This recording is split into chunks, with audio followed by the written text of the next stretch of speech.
TikTok, time to rock. We've got Anime Comic Geek Studio says I'm kind of sad they're not on yet. Well, I think we are on. Yes, we're on. I see my face. All right, so we're here. So good evening to everyone. I should include good morning and good afternoon because people are tuning in from all around the world. I am your friendly neighborhood philosopher, David Wood, and with me, by popular demand, is the man who makes Muhammad's bones shake in their grave. It's the Christian Prince. How you doing, Christian Prince? I'm fine, thank you, David. And before we start, I want to say thank you for inviting me. And I'm so glad to be, finally speaking to you and having all those who are, they wanted this to happen. It's happening. So I'm glad to be here. Thank you. Oh yeah, there were people have been telling me to have you on for months. I'm just not good at contacting new people, but here we are now. All right, so we're going to be taking some questions and comments from everyone in the chat here once we get going. But there may be people here who aren't familiar with you, aren't familiar with your work. So in order to help them get to know you a bit better, why don't you share a little bit about where you grew up, your background, and everyone who's watching, while he's doing that, be sure to wage jihad on that like button and share the link on social media. I am an Arab. I speak Arabic. Arabic is my first language. And I studied Islam. I have a degree in the Islamic law.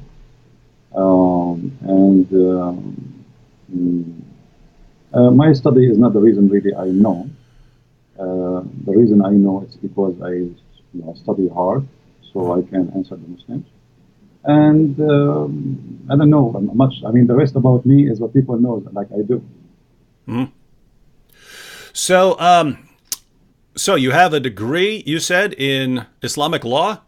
Yes. Why on earth would a Christian want to get a degree in Islamic law? When I was very young, like always, you go to church, nobody want to talk about Islam. You speak to your friends, nobody want to talk about Islam.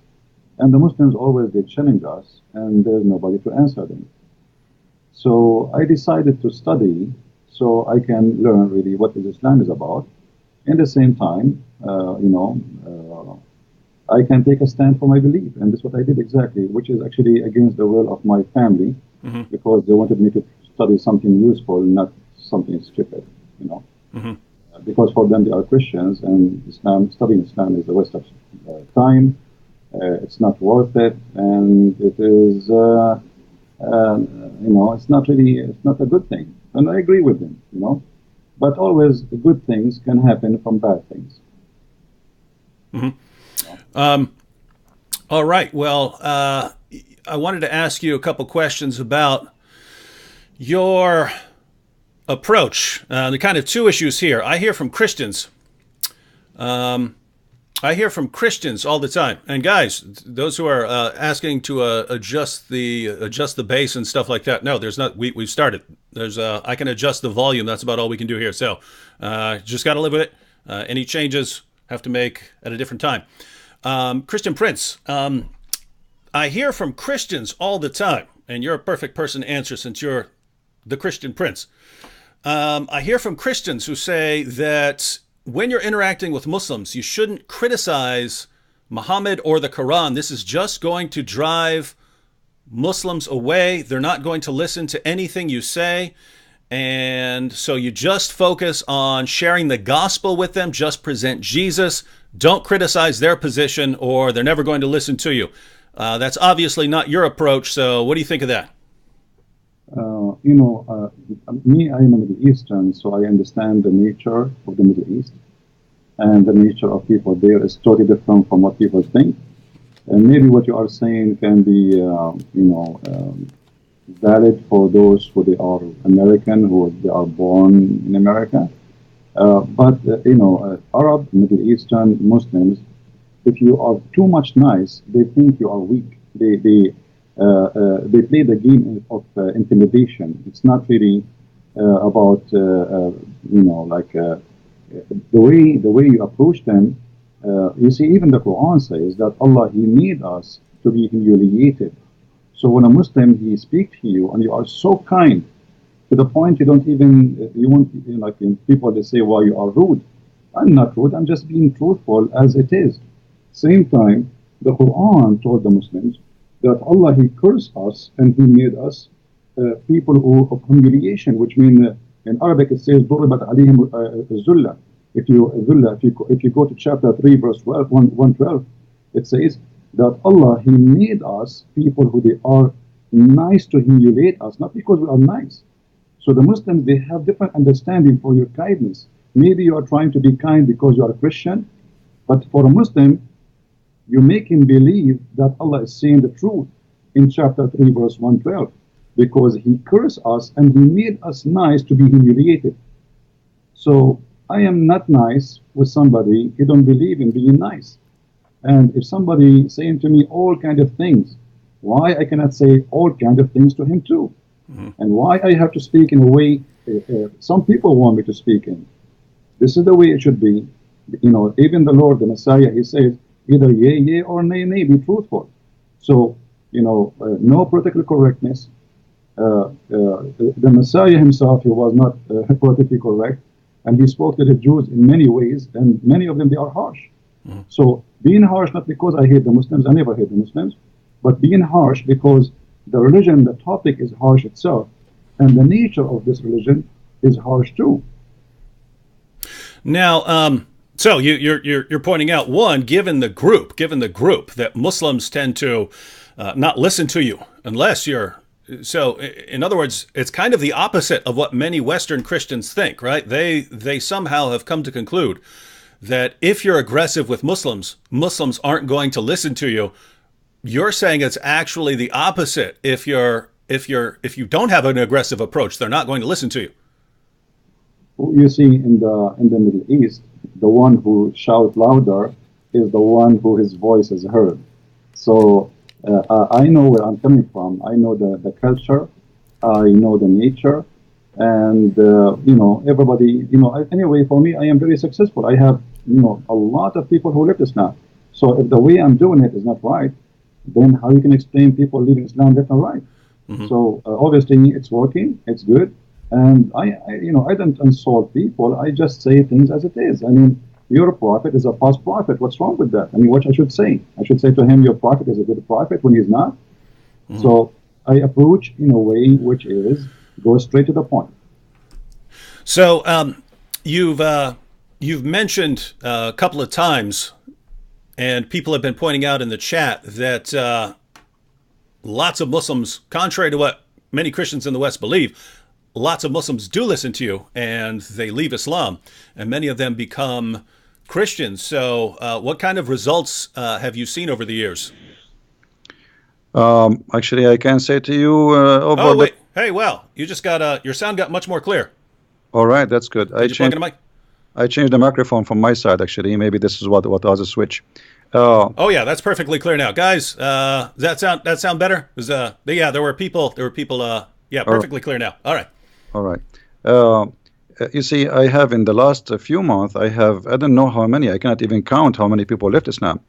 And you know, I don't change the way I talk. This is the way I talk. This is the way I mean, even when I speak to Christians, I mean, if somebody he says something I don't like, I speak. This is how I am. I am not someone else. This is how I am. And who like it, who don't like it, it's up to him. I mean, what I can do. I mean, you don't like it, don't listen to me. Yeah, and I have to say,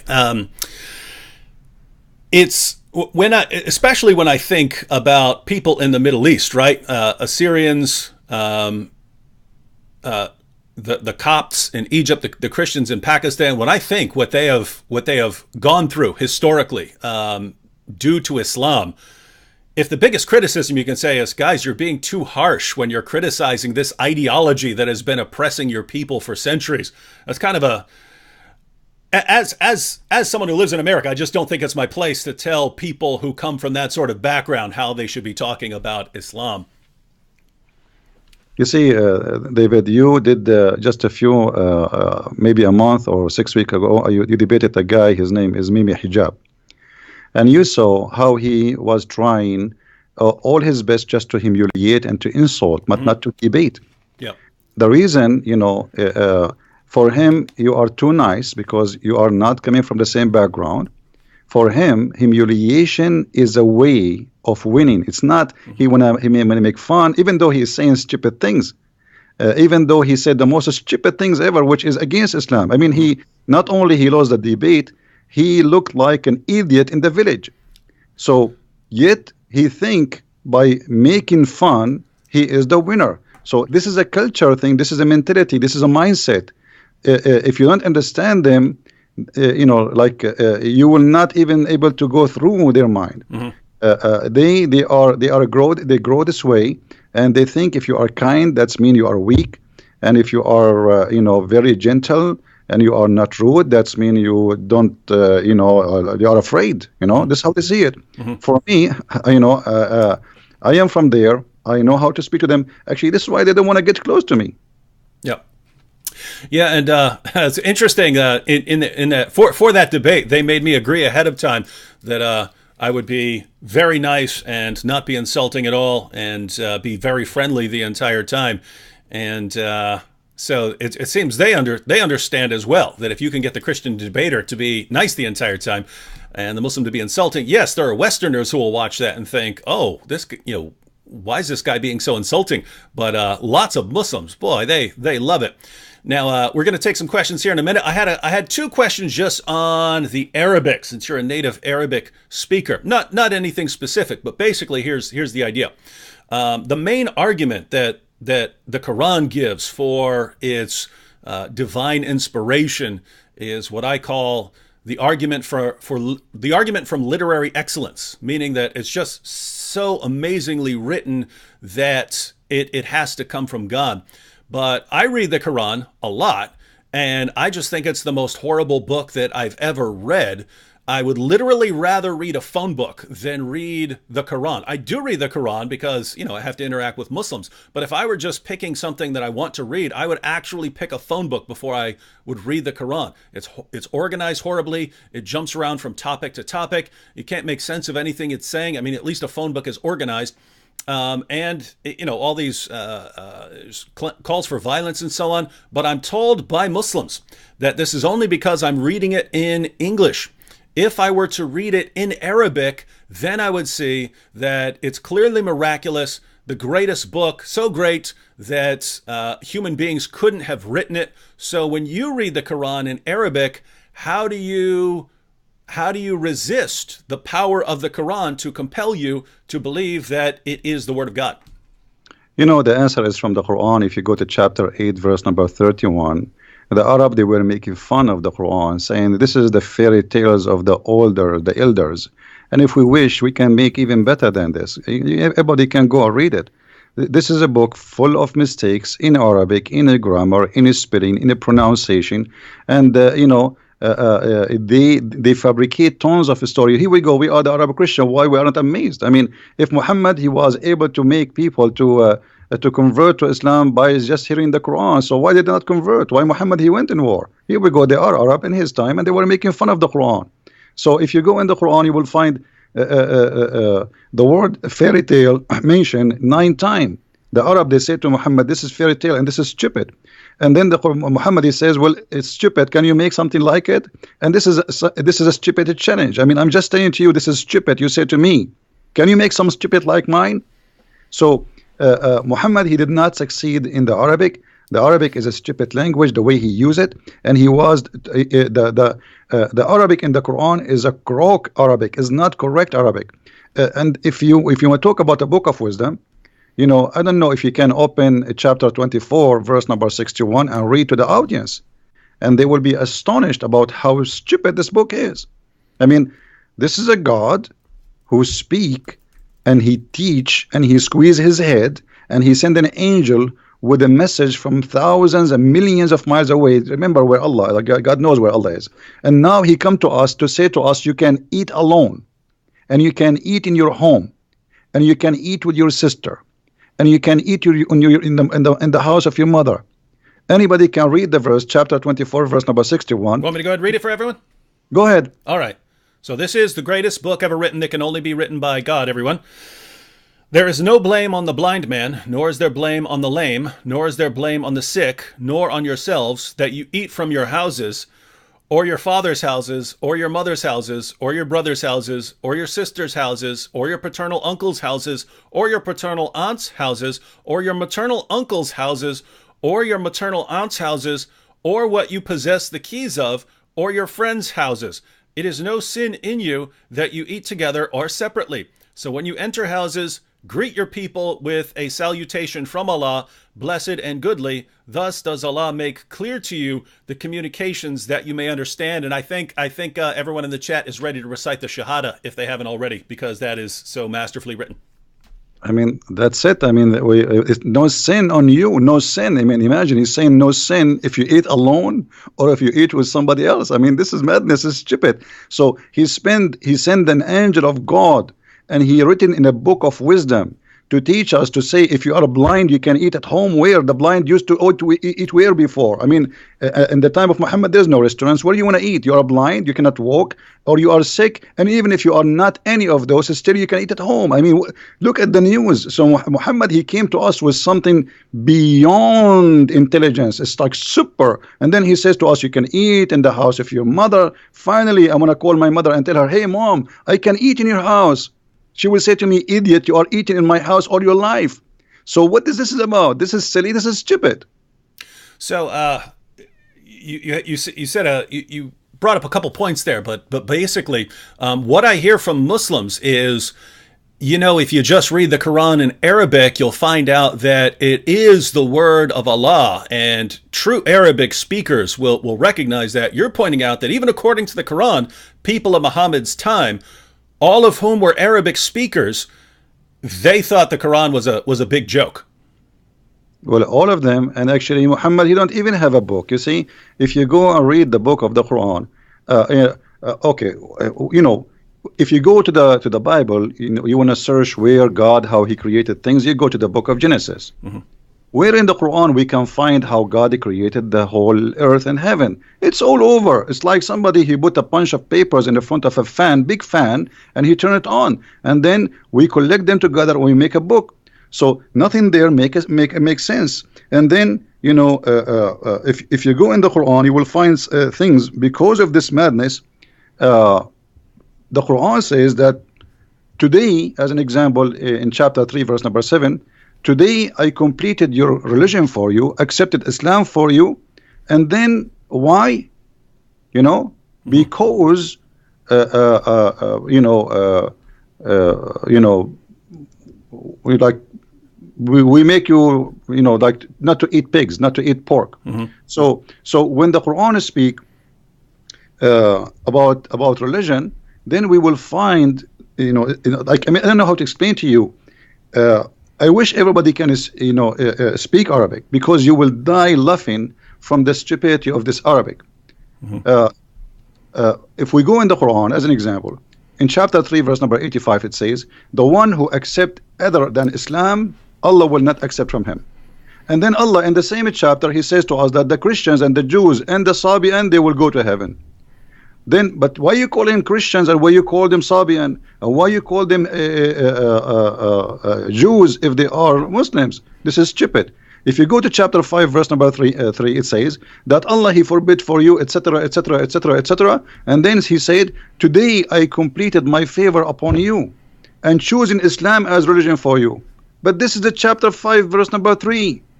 It is in the beginning of the Quran. This verse can be accurate if this is at the last verse in the Quran. Like Jesus in the cross says it's complete. Here it says complete in the beginning of the Quran. How we can solve this problem? This problem can be solved easy by saying, okay, the one who made the book, he took this verse, he put it here, but it should be at the end of the book. And yet the Muslims, they say to us that this is the book of Allah. If Muhammad said this verse in the beginning, that means all the chapter after chapter 5, verse number 3 are fabricated. Because he just said, I don't know if you can read it for us, David. Mm-hmm. Chapter 5, verse 3, if you can read it, so people, they can see. I mean, this is crazy. How he complete the religion for them, accepted Islam for them. I complete my favor upon you. Mm-hmm. Ready? Chapter 5, verse 3. Forbidden to you is that which dies of itself, and blood, and flesh of swine, and that on which any other name than that of Allah has been invoked, and the strangled, and that beaten to death, and that killed by a fall, and that killed by being smitten with the horn, and that which wild beasts have eaten, except what you slaughter, and what is sacrificed on stones set up for idols, and that you divide by the arrows, that is a transgression.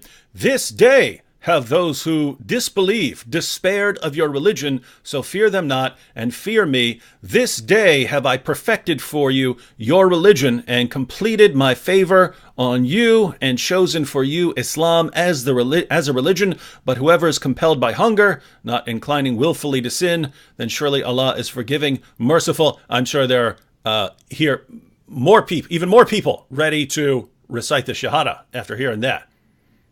So he completed his favor upon them by saying to them, you cannot eat pork. That's it. Islam is complete now. So all the chapters after, and here you notice, I don't know if you noticed with me, David, that in the same verse at the end it says, after all what he forbade, if you are hungry, still you can eat all of those, which means you can eat pork. Even pork you can eat. But then we find this is a contradiction for chapter 2, verse number 65. Isn't it Allah who cursed the Jews and he made them pigs and monkeys because they broke the Sabbath? Why they broke the Sabbath? Because they are hungry.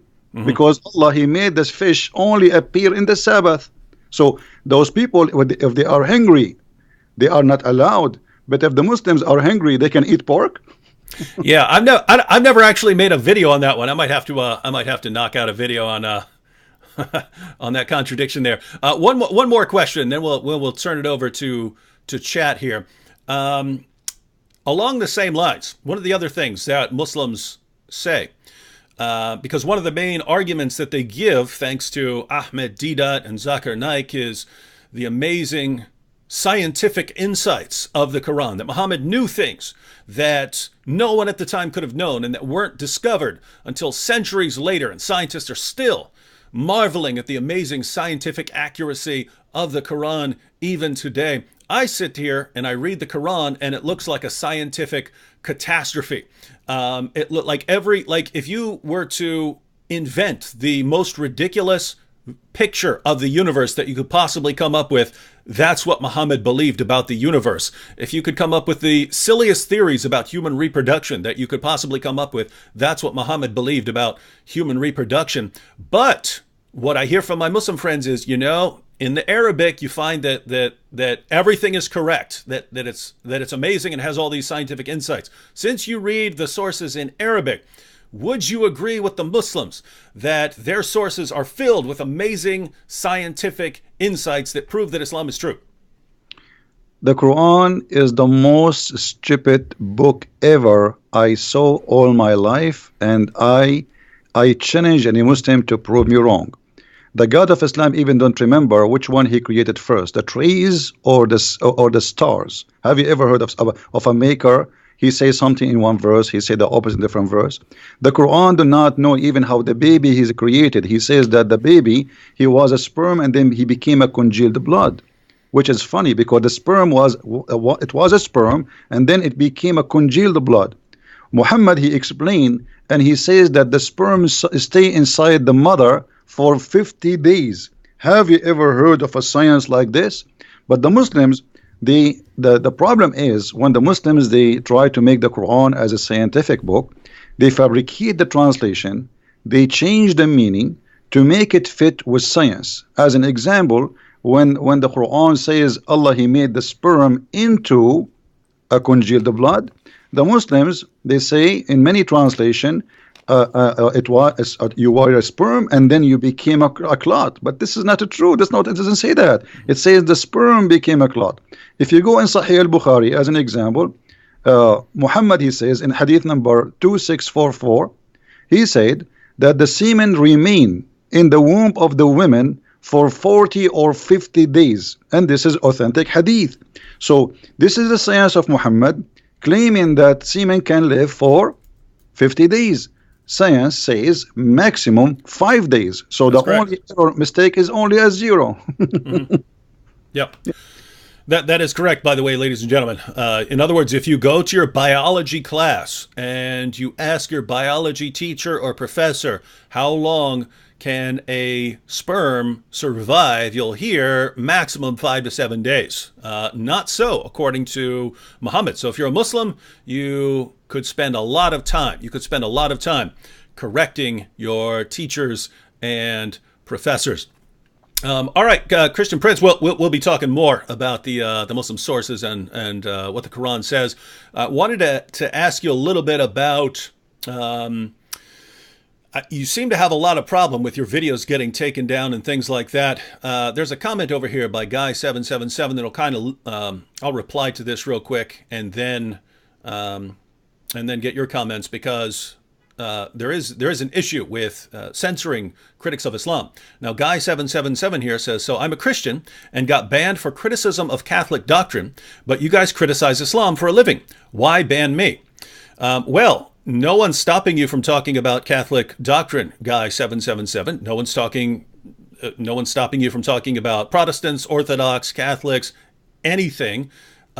When we have a topic and we're going to be addressing something, if we're going to be discussing the interaction between Islam and Christianity, there always seems to be a small group of people who want to divert the discussion in the chat to something else, right? So flat earthers will show up and we'll start arguing, hey, everything is about flat earth. People will start bringing up political issues, and we're discussing a topic, right? We're discussing issues. And there are people who try to divert them. No one's stopping you from talking about those things, but go somewhere where they're discussing those things. If we're sitting here talking about, whether Muhammad's a prophet, and you're over in the comments section trying to prove that the earth is flat or something like that, no one's stopping you from doing that, but do it somewhere where that's actually the topic. So what you're asking is, why would you be banned for trying to divert the discussion over to what you want to talk about? I hope when you hear it like that, you can understand the answer, right? If everyone's over in the chat trying to divert the discussion to some other topics, then no one's actually paying attention.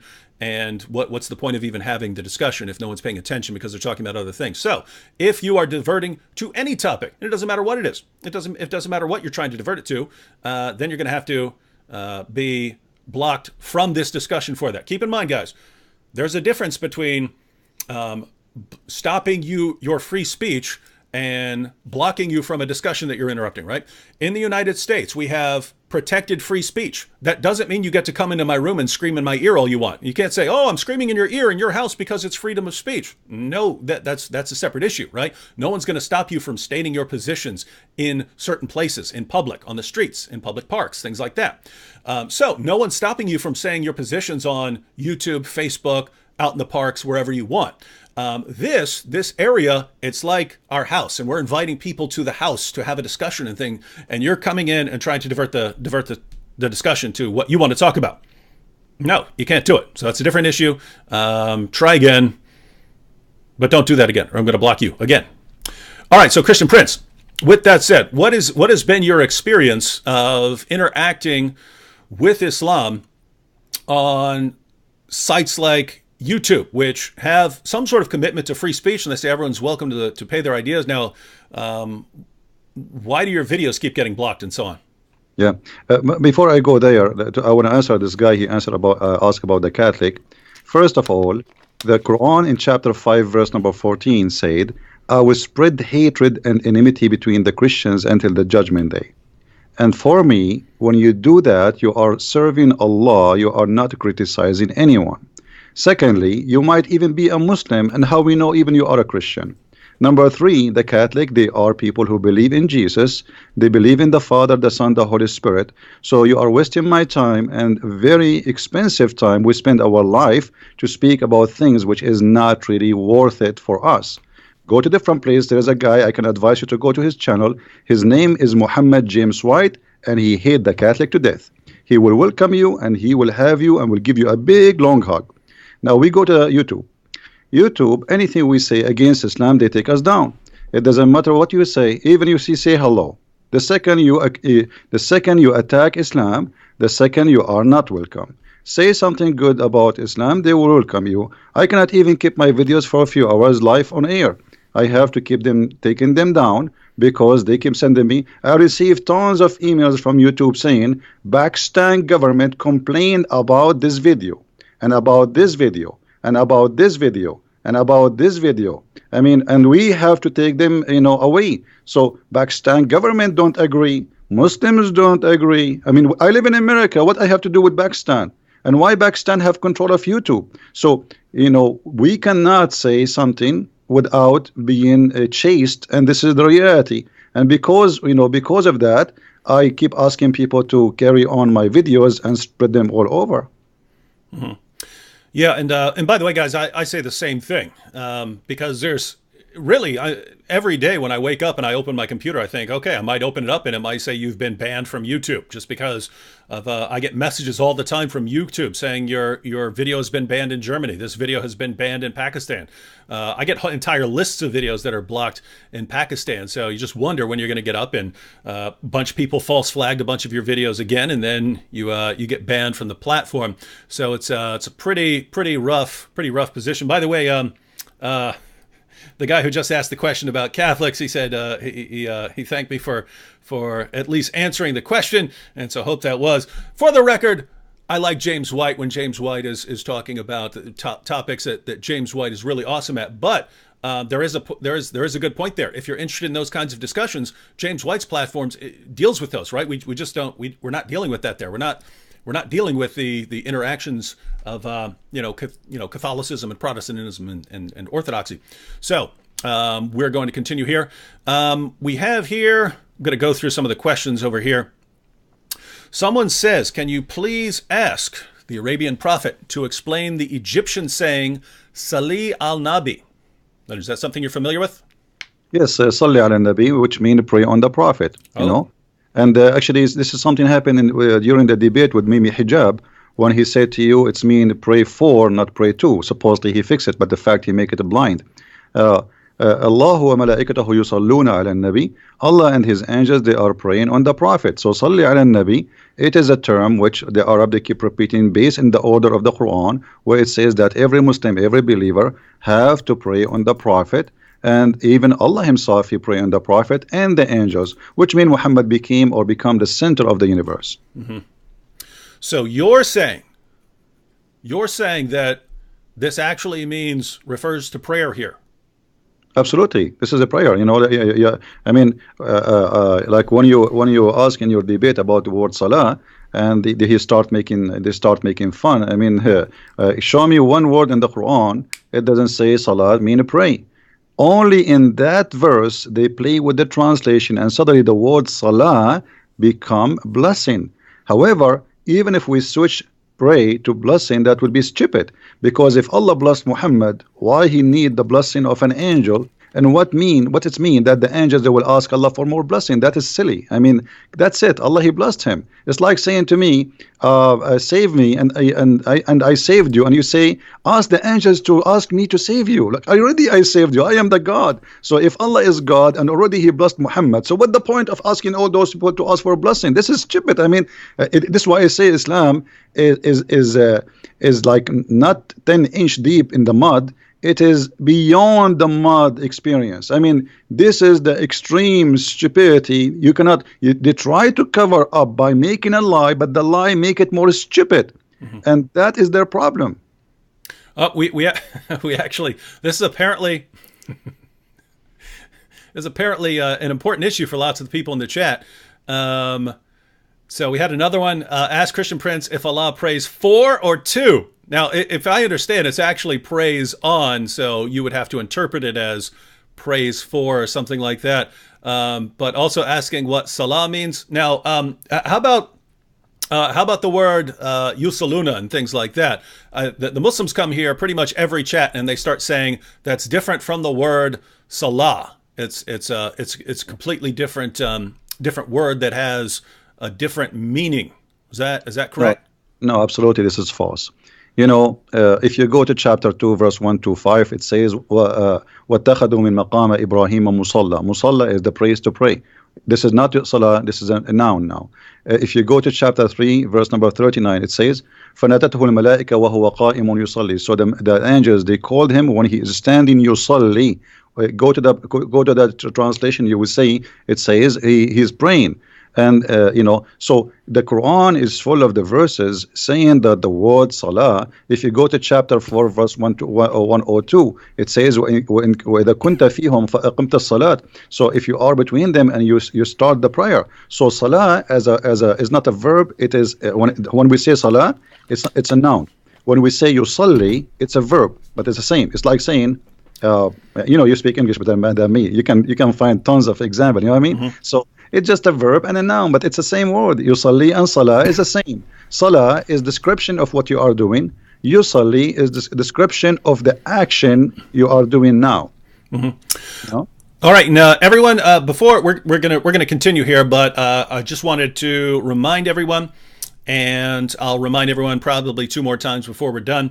The links to Christian Prince's various platforms, those links are in the description box. So you have a link to his YouTube channel if you're not subscribed, link to his Facebook page, and also if you want to support him, there's a link to his Patreon page there. So I speak from experience when I say that when we try to dedicate a good portion of our lives to responding to Islam, to making videos, to having these kinds of discussions and so on, it takes up a lot of time, especially when you have to do studying and stuff to prepare for topics and so on. So the donations do come in very, very handy. So, and don't think if you're on a platform like Patreon or something like this, the idea of a platform like that is, yes, even if you can only chip in $5, $6, $2, $10, whatever, the idea of crowdfunding is that if you have a bunch of people want to support what you're doing, and a bunch of people are all chipping in $5, $7, $10, that adds up very quickly. So the link to Christian Prince's Patreon is in the description box. If you can, go and sign up as a patron. Now, here's one I think I'll answer real quick, and then Christian Prince, you can add if you want to. Ahil here, we have a Muslim over here, and matter of fact, Ahil, if you have some questions for Christian Prince, we're happy to answer them. For some reason, he's talking about Koine Greek. He says Koine Greek is Pidgin Greek. LOL, LOL. Why did they not know how to speak proper Greek rather than classical Greek?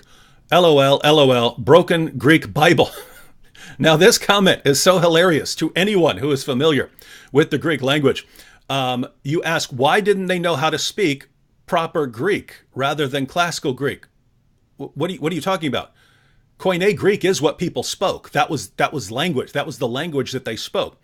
The classical Greek writers, they wrote in classical Greek, but if you're talking about the first century and the language that people spoke wherever you went, the language that had been spread thanks to Alexander the Great, Hellenizing much of the known world at that time, they spoke Koine Greek. So if you're writing your book, if you're writing the Bible, and you're writing it, what are you going to write in? Are you going to write in classical Greek, or are you going to write in what everyone speaks? That's Koine Greek. It's just a simpler form of Greek. So just so you know, hope that helps. Broken Greek Bible. David. What's up? This guy is talking about broken language. I mean, how he when Zakir Naik he speak, why he don't make fun of him when he speaks stupid Arabic and he do not know Arabic? Did that? And Zakir Naik, both of them, they don't speak Arabic. There is the example. I will quote for you a verse from the Quran, and then he's speaking Arabic, and only Allah knows what he is saying. I cannot understand the word. I am an Arab. I have no idea what he's saying. So this idiot, he is trying to make fun of people who don't speak good Greek. We do not know who they are, but in the same time, he is reciting Quran to his God in a language he don't understand. The Greek, they recite the Greek. I do not need even to pray in a Greek, but you recite in the language nobody knows what it's meant. If I ask you what this word means in the Quran now, he will say only Allah knows best. So shame on you to speak about languages. Even your God Allah in the Quran, his language is broken, and me and the Arab, we correct the Quran and we make fun of it. Christian Prince, there's a guy on YouTube. He does, his channel's called Vidu Vids, but he does an awesome Zakir Naik impression. But yours is better. That was the best Zakir Naik. By the way, everyone, Nabil did an awesome. Nabil would never do it on stage or anything like that, but Nabil could do an awesome Zakir Naik impression as well. Should have recorded it at some point, but no, that was epic there. Here we have a question from Alan.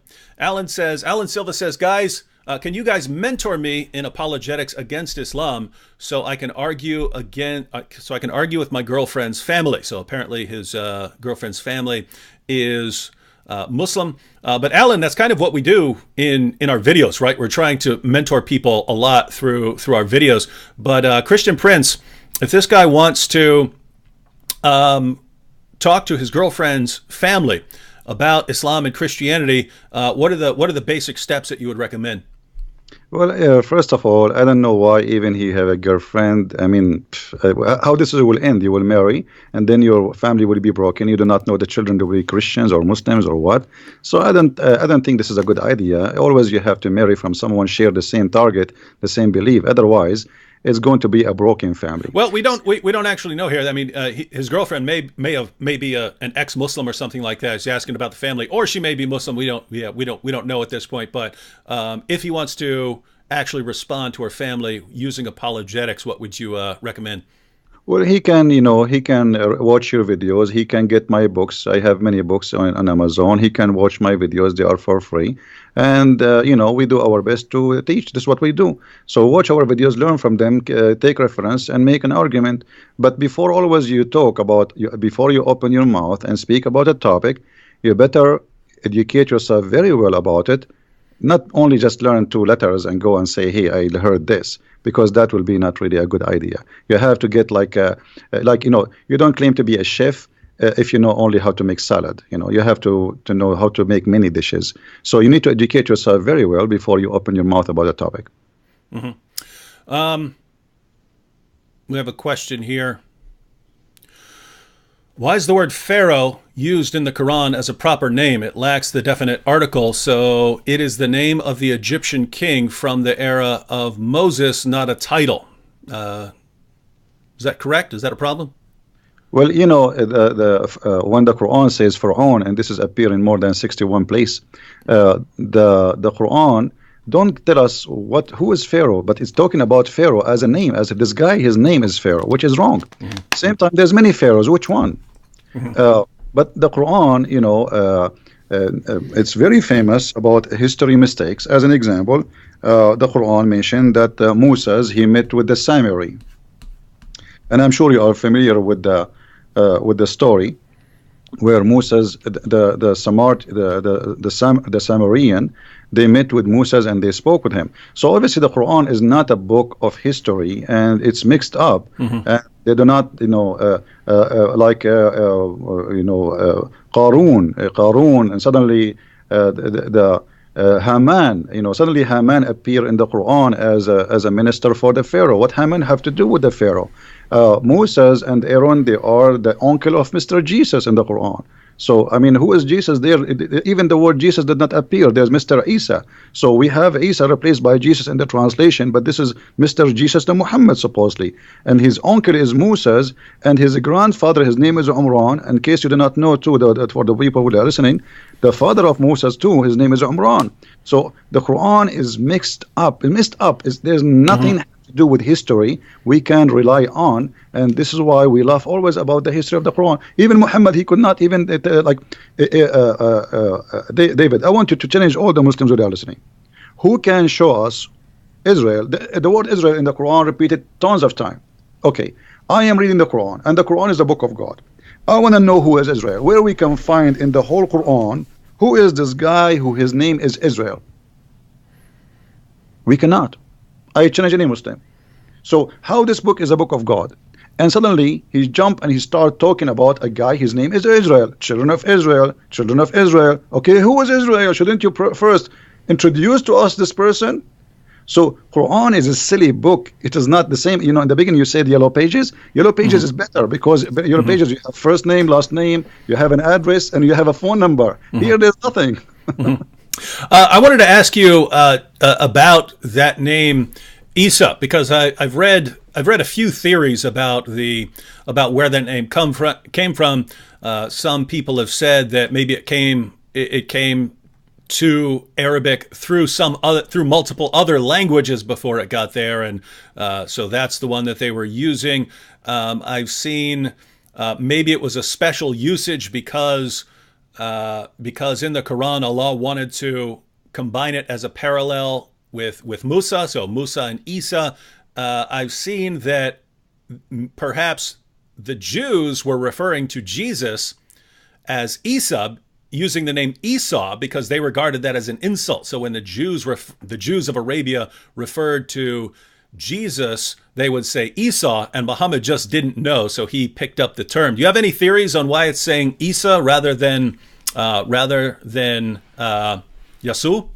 You see, the Muslims themselves did not know really how the name came to existence, because we as an Arab and all the Arabian Christian history, we never heard of a person whose name is Isa. We call him in Arabic Yeshua. In the Hebrew is Yeshua. So we say in Arabic Yeshua al-Masih.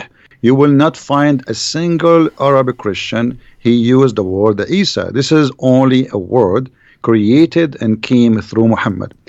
It is possible that maybe the Jews, they were insulting, as you said, but really there is no we cannot find where this is coming from. And remember, David, that Islam is disconnected religion, which means the Muslims today, they have nothing to do with Islam in the time of Muhammad.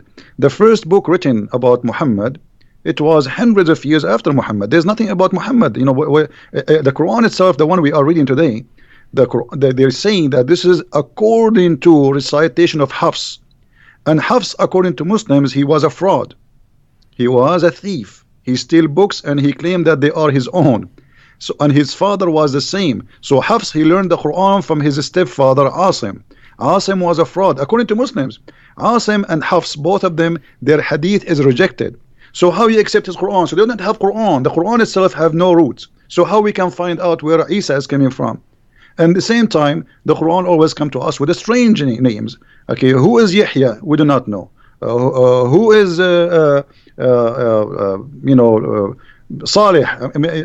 Names, they are coming from the middle of nowhere, and Muhammad, he inserted them in the Quran. Zulqarnain, I'm sure you know about Zulqarnain. Okay, Zulqarnain in Arabic means the man with the two horns. Okay, have you ever heard of a guy, his name is the man with the two horns? Why, he's a cow? I mean, give us a name. What's his name? You don't tell me what he's wearing in his head. Have you ever heard, like now, you are wearing a headset, David, I will say the guy with the headset. And then a guy who come after 10,000 years, he will know, he will recognize David Wood because he was wearing a headset. This is stupid. So when you say the man with the two horns, shouldn't you tell us first what his name, where he was, which country, what language he speak? So this is a silly book, have no roots, and it's a collection of fairy tale stories. As we said, the Arab, they keep saying that to Muhammad. And Muhammad, he is just trying to make himself a prophet. And okay, they asked him, the Jews, they came to him, they said, okay, tell us about Zulqarnain. He started telling them, first of all, he did not answer right away. He waited until supposedly Jibril came, and he told them, okay, Jibril told me the story of Zulqarnain, and he started telling us a story about he found the sunset in murky water. So Islam is the Quran is not even a good for 6 years old low IQ child. He will laugh at it. And the things you're bringing up about, you know, the Quran not explaining who this person is, or not explaining who that person is, those are actually a pretty big problem for Islam, because Allah claims that this is the book that's explained in detail. It's fully explained. He's given us a book that's fully explained. And if you don't know from some other source or from your own historical knowledge what these things are talking about, you're going to be really confused, because it's not fully explained. It's not explained in detail. It's just, yeah. So anyway, rough book. All right, we have a question here, and this has come up previously. Sister Sunshine says, ask Christian Prince about the necrophilia question. So this has come up before, that we do have a story about Muhammad crawling down into a grave in a situation. I've never, if I'm being generous, then I would think that Muhammad just went and slept beside this woman. You're reading the sources, so tell us what this is about. You know, the story is saying that Muhammad, when this is about the woman, her name is Fatima bint Asad, and she is supposedly the mother of Ali. So when she died, Ali, he came to him and he was crying. And he was crying because simply his mother, she never believed in Muhammad. So Muhammad, he told Ali, don't worry, I'm going to do something. Muhammad, he went to the grave, and the women, she have nothing, because you know, when the Arab before Islam, they have the same tradition. They make the person, you know, naked, and then they put them in the grave. They warp them with a sheet. There's no like a coffin. It's a sheet. They put them in the grave, and then Muhammad, he took his clothes and he lay down with her in the grave. And why? According to Muhammad, the Arab who was watching, they said to him, whenever you came with something nobody did before you, why you are doing that? He says, because I want to make the pressure of the grave lighter on her. Now, the story doesn't say that Muhammad did anything wrong, but Muhammad, he took off his clothes and he lay down with a dead woman she's wearing nothing. And the excuse is to light the pressure on her grave. But this is contradiction for the Quran, because the Quran says you pray for them or you don't pray for them, Allah will not forgive them. They are kuffar. So how, if Muhammad he lay down in the grave, the pressure of the grave will be less? This is silly. So Muhammad here is either he is a mentally ill, you know, and you know, he wanna give himself like I can make even the one who go to hell suffer less even after he die, which is stupid to say, because you are just a prophet, you are not God. And the pressure of the grave, what does that mean? It's silly, stupid too. So I don't understand really why he did that, and I don't see it. It was really sexual as it was like something crazy and stupid. You know, I wasn't there to say it was sexual. I can say it is something from somebody he have a mental illness. Mm-hmm. Yeah, and it's so whether he had sex with her dead body or not, it's just weird. No matter what the situation is, it's just a weird thing. Yeah, the Arab, they said that to him right away. They said to him, "You did something nobody did before you. What is that?" You know. Mm-hmm. So he explained to them that he is you know, he is trying to make the pressure of the grave less, and this is false. Isn't it Muhammad who says that he asked Allah for forgiveness for his mother and Allah he reject?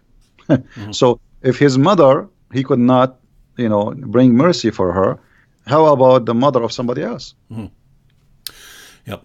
All right. Hope that answers the question, Sunshine. And CIN says, I have a question. Who's speaking in Surah 1933? So that's a famous verse of Jesus. So I guess they want you to talk about 1933. That's a famous verse because Jesus talks about the day he's raised to life. So I'll go ahead and read the verse, and then Christian Prince can comment on it. So this is Jesus speaking here. He says, "And peace on me on the day I was born, and on the day I die, and on the day I am raised to life." So why would that be an interesting verse? You know, because here he says that peace on me when the day I'm born and the day I die. And you know, Muslims, they say that Jesus is still alive. Mm-hmm. So when that day of peace is going to be upon Jesus, according to Muhammad, he will come back and he will stay in earth in the judgment day for 40 days only, and then he will die. And what peace on me in the day I die mean? I mean, it doesn't make sense. I mean, death is death. If there's a peace, I mean, what does that mean? So Muhammad, he say things nobody understand, and this is why Muhammad in chapter 5 verse 101 said, "Ask no questions," because verse number 102 it says, "Why not?" Because if you do, you will leave Islam. Mm-hmm. So ask no questions. I say things nobody knows what it means. It's including me. Now, if Jesus is going to come in the judgment day, shouldn't we ask the Muslims why? Why? Mm-hmm. Why not Muhammad? Muhammad is the last prophet. Why Allah did not? Muhammad was killed by poison. Why Allah he saved Jesus from a cross? He did not save Muhammad from the poison. So all the questions, the second you ask a question about Muhammad or about Jesus in Islam, everybody go in trouble and they have no answer, and they will say to you, Allah knows best. And this mm-hmm. is the best answer they can give it to you. Allah knows best. Mm-hmm. Yeah. All right, we have a comment from a Muslim here who says the Quran talks about Christians with respect, and it does. I mean, you've got Allah saying that Christians are closest in love to the Muslims. So we've got the Quran talking about Christians with respect. Is that correct, Christian Prince? Well, the Quran insult the Christians all over, and he say we are mushrikeen, we are the worst of the creatures, we are worse than animals. Allah he hate us, chapter 5 verse 14. Chapter 5 verse 51, Allah says, take not Christians and Jews as a friends. So when a Muslim he says Quran respect the Christian, that is really funny. So why Allah he will spread hate between us, and why we are the worst of the creatures? And when he say in the Quran, like the Christian and the Jews, they can only friends to each other, and the one who is a friend to the Christian and the Jews, as in chapter 5 verse 51, to the Christian or the Jews, he is unjust and he is a bad person. He is evil doer. So when a Muslim says Quran respect us, show us where. I want to see that.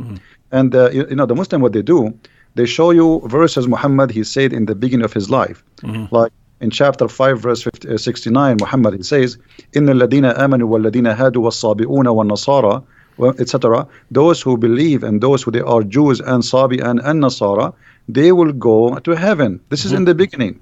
But later Muhammad he says in chapter 5 verse number 72, the same chapter, just a few verses after, kuffar, they are kuffar, those who say Allah he is the Messiah, the son of Mary. So he called us kuffar. In chapter 5 verse number 82, this is the verse he is quoting for us. This is a verse not saying that we are good. No, you see, look, Muhammad, we mentioned like the guy who asked about you want to talk about Christian sect. Muhammad he was trying to what they call it, divide and conquer. So chapter 5 verse 82, he was saying, oh, the Christians are close to us, the Jews are the enemy. So he was trying to say to the Christians, don't worry, I'm going to kill the Jews only. And later, after he finished with the Jews, he switched to the killing the Christians. The chapter of the Tawbah actually happened after he killed all the Jews, not before. He finished with the Jews and he finished with all the enemies, and suddenly he came with the Tawbah 9:29 says, fight those who don't believe in Allah. He meant specifically the Christians, and he decided to attack the Roman in Tabuk. Yeah, and so everyone, when you're looking at Quran verses and you think, oh, that sounds nice, so you have to kind of try and piece those together in order. When Muhammad starts out as a prophet, it was, according to him, it's, hey, I'm Muhammad and the Muslims are with the Jews and we're with the Christians. It's all of us monotheists together against the polytheists, the idolaters. And then he moves to Medina, the Jews reject him, and then, hey guys, it's me, the Muslims, and the Christians, and we're together against the Jews and the polytheists. They're the enemies here. And then by the end, as Christian Prince pointed out, it's fight everyone. It's Islam versus everyone. So my Muslim friends, that may work with, you know, your Christian friend down the street. If you're talking to Christian Prince, you're not gonna pull off the Quran talked about Christians with respect. It's just not gonna work here. So get a better position.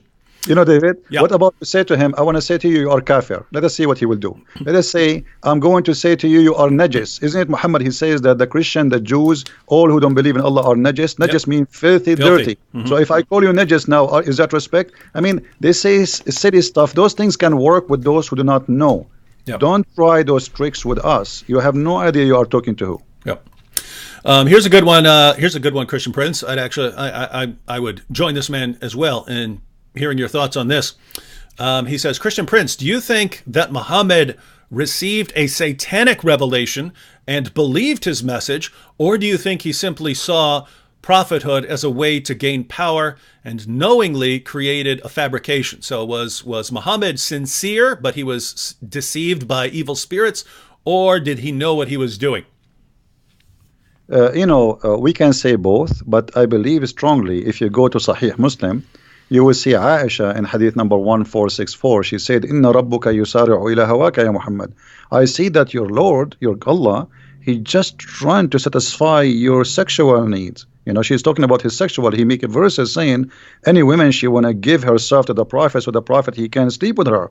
So even the household who live in the household of Muhammad, Aisha, his favorite child wife, she got him busted. I see that your Lord, he has hastened for your desire. What desire we're talking about? Sexual desire.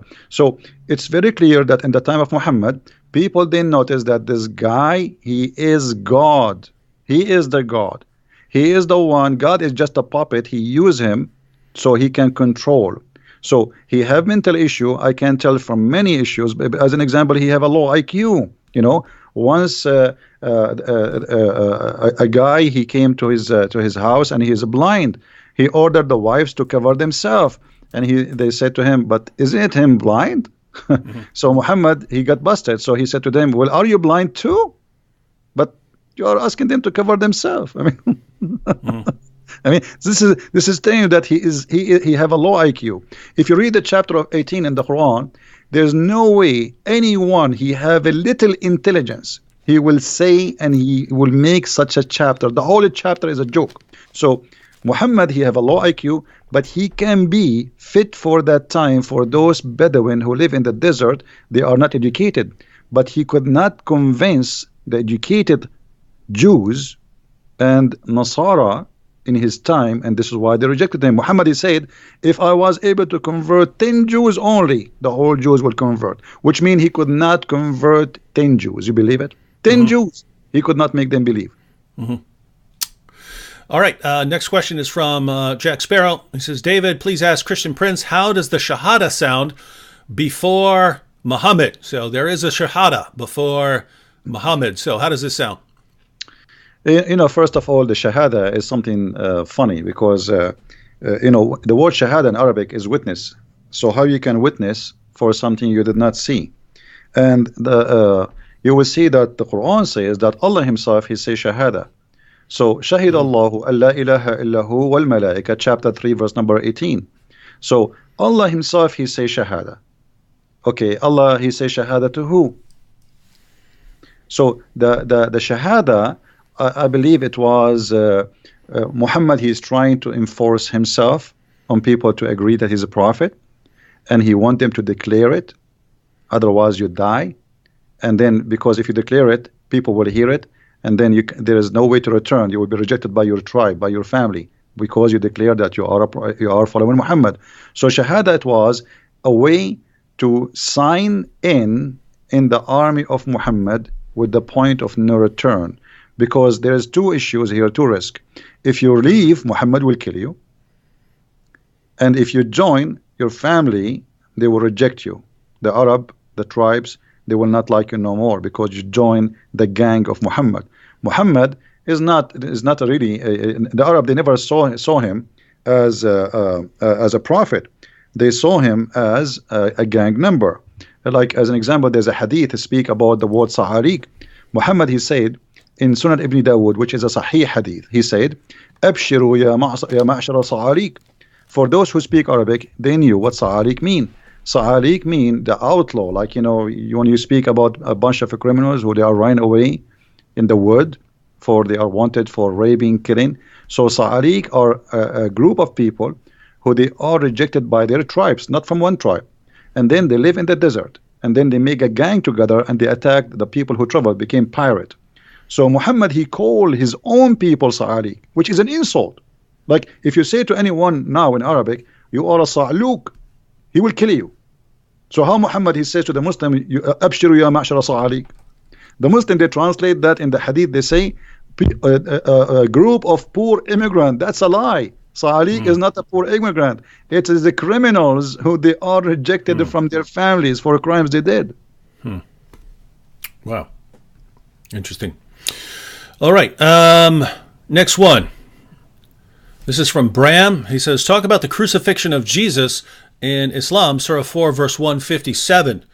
So what's your take on that? There are multiple takes on this as far as, even according to Muslims over the years, whether this is saying that Jesus wasn't crucified or whether this is simply saying that he wasn't killed by the Jews, or whether it's saying that, even though he was killed, it wasn't, you weren't the ones that killed them. So what's your take on Surah? So just so everyone knows, Surah 4, verse 157, this is where we have that the Jews are boasting that they killed Christ Jesus. And the Quran says, but they killed him not, nor did they crucify him, but so it was made to appear to them. What's your take on that, Christian Prince? Well, this is a very important verse. I advise the Christians to learn carefully and listen carefully for the answer. This verse confirms something very important. Number one, that the Jews, they confirm their killing to Jesus. Number two, Allah saying that they killed Jesus, but the fake Jesus, which mean the Bible is telling us a true story. Because if I am witnessing a crucifixion of someone, Allah, He made him look exactly like Jesus. And then John and Peter and all the disciples of Jesus, they witness that we witness the death and the crucifixion of Jesus. The Quran saying Allah, He made him look like Jesus. So the Christian, the apostle of Jesus, they witness for the truth, for what they saw, which mean the Bible is saying the truth, because a true witness is the one who say what he saw, not what somebody else after 600 years will say to us. I saw this, I write this. This is honesty. So the Quran confirmed that what is written in the Christian book is absolutely correct, that they witnessed and they saw Jesus being crucified. And then Allah, He sent after 600 years someone to say, it was not Jesus, this is a child, and this is stupid. But by this, the Quran confirmed that our story is a true story. And now Muslims, you tell me how they can confirm somebody, he never witnessed Jesus, he never spoke to Jesus, he don't even know the language of Jesus, he don't even know the name of Jesus, and yet he can tell us what happened to Jesus. Why? Because he have somebody came to him and he squeezed him 3 times like a mayonnaise, and he told him that, oh, they did not kill the Messiah, it was someone looked like him. All right, I assume this comment is a joke, but on the slim chance that it's not, I'm going to go and post it. YS says, hello, I want to donate $1 million right now. Is it possible to send $1 million as a donation? Let me know so I can do it now. Well, if you're talking about to Christian Prince here, well, I don't know if you can send a donation that big, but no, I don't want $1 million. I don't want it, David. Give it to David. Okay, so if you want to, you can divide it up. You can give half. Go to Christian Prince's. Just go to Christian Prince's Patreon page. The link is in the description box. You can give him whatever you want. You can find my info if you want. Back to this comment from a Muslim. He says, "I have no problem with Christians as a Muslim." Well, my take would be that that's great that you don't have a problem with Christians as a Muslim. But my understanding is that Allah has a problem with us, and Muhammad had a problem with us. And because Allah and Muhammad had a problem with us, and the rightly guided caliphs had a problem with us, and 14 centuries worth of Muslim scholars have had a problem with us, that there's still a problem with us. So, Christian Prince, how would you respond to a Muslim who says he has no problem with us? How he say, I'm a Muslim and I have no problem with the Christians? That means you are a hypocrite. Because if you are a Muslim, you believe in the book of Allah, and the book of Allah says in chapter 5 verse 51, take not Christians and Jews as a friends. Even the Quran in chapter 9 verse 23 says you cannot even take your father and your brother from your blood as a friend. So either you are a hypocrite playing taqiyya on us, think that we are a bunch of fools who do not know your book, or you yourself, you have no idea what Islam is about. You are just born of a Muslim family, your name is Muhammad, and you think you are a Muslim. Choose one. Which one is you? I don't know. Yeah, I have to say, to the Muslims who are watching and thinking, hey, I get along with Christians, I get along with everyone, I don't have any problem with them. Look, it's great that most Muslims live better lives than their religion commands them to live. And it's great that most Muslims live better lives than their prophet lived. But we're not talking about nice Muslims who just don't follow Muhammad's teachings. We're talking about what the Muslim sources say. So even though you have no problem with us, again, your God definitely has a problem with us, and your prophet definitely had a problem with us, and that's why followers of your God and your prophet have been killing Christians and lots of other people for a very long time. Wait a minute. Wait. Now, the same guy, Christian Prince, I scrolled down to his next comment to see what he was going to say. But it's the same guy said he has no problem with Christians. And he says, but I just asked Christians not to call Jesus God. So he's saying he has no problem with us. Just don't call Jesus God. And what if we call Jesus God, what will happen? What next? What he would do? Yeah. What's the plan there? He would do jihad? Yeah. Oh, actually, I should have put a link, and I will after this show. First and last here said Christian Prince has books available on Amazon. Be sure to check them out as they are filled with invaluable information. I'll add those to the description box after the show. So if you're watching this in a replay afterwards, the links will be there. But Christian Prince, why don't you tell us about the books that you've written? Well, my books is actually, the Muslims, they say to me, well, if you are a person who know a lot, how come we never heard of a book you have? So I said, okay, I'm going to give you books. So I start writing books. So it was the Muslims who gave me the idea, and they are the Muslims who invited me to do so. My books is like a box of a lot of information. There's no, it's not just a book. Those who have my books, they knew.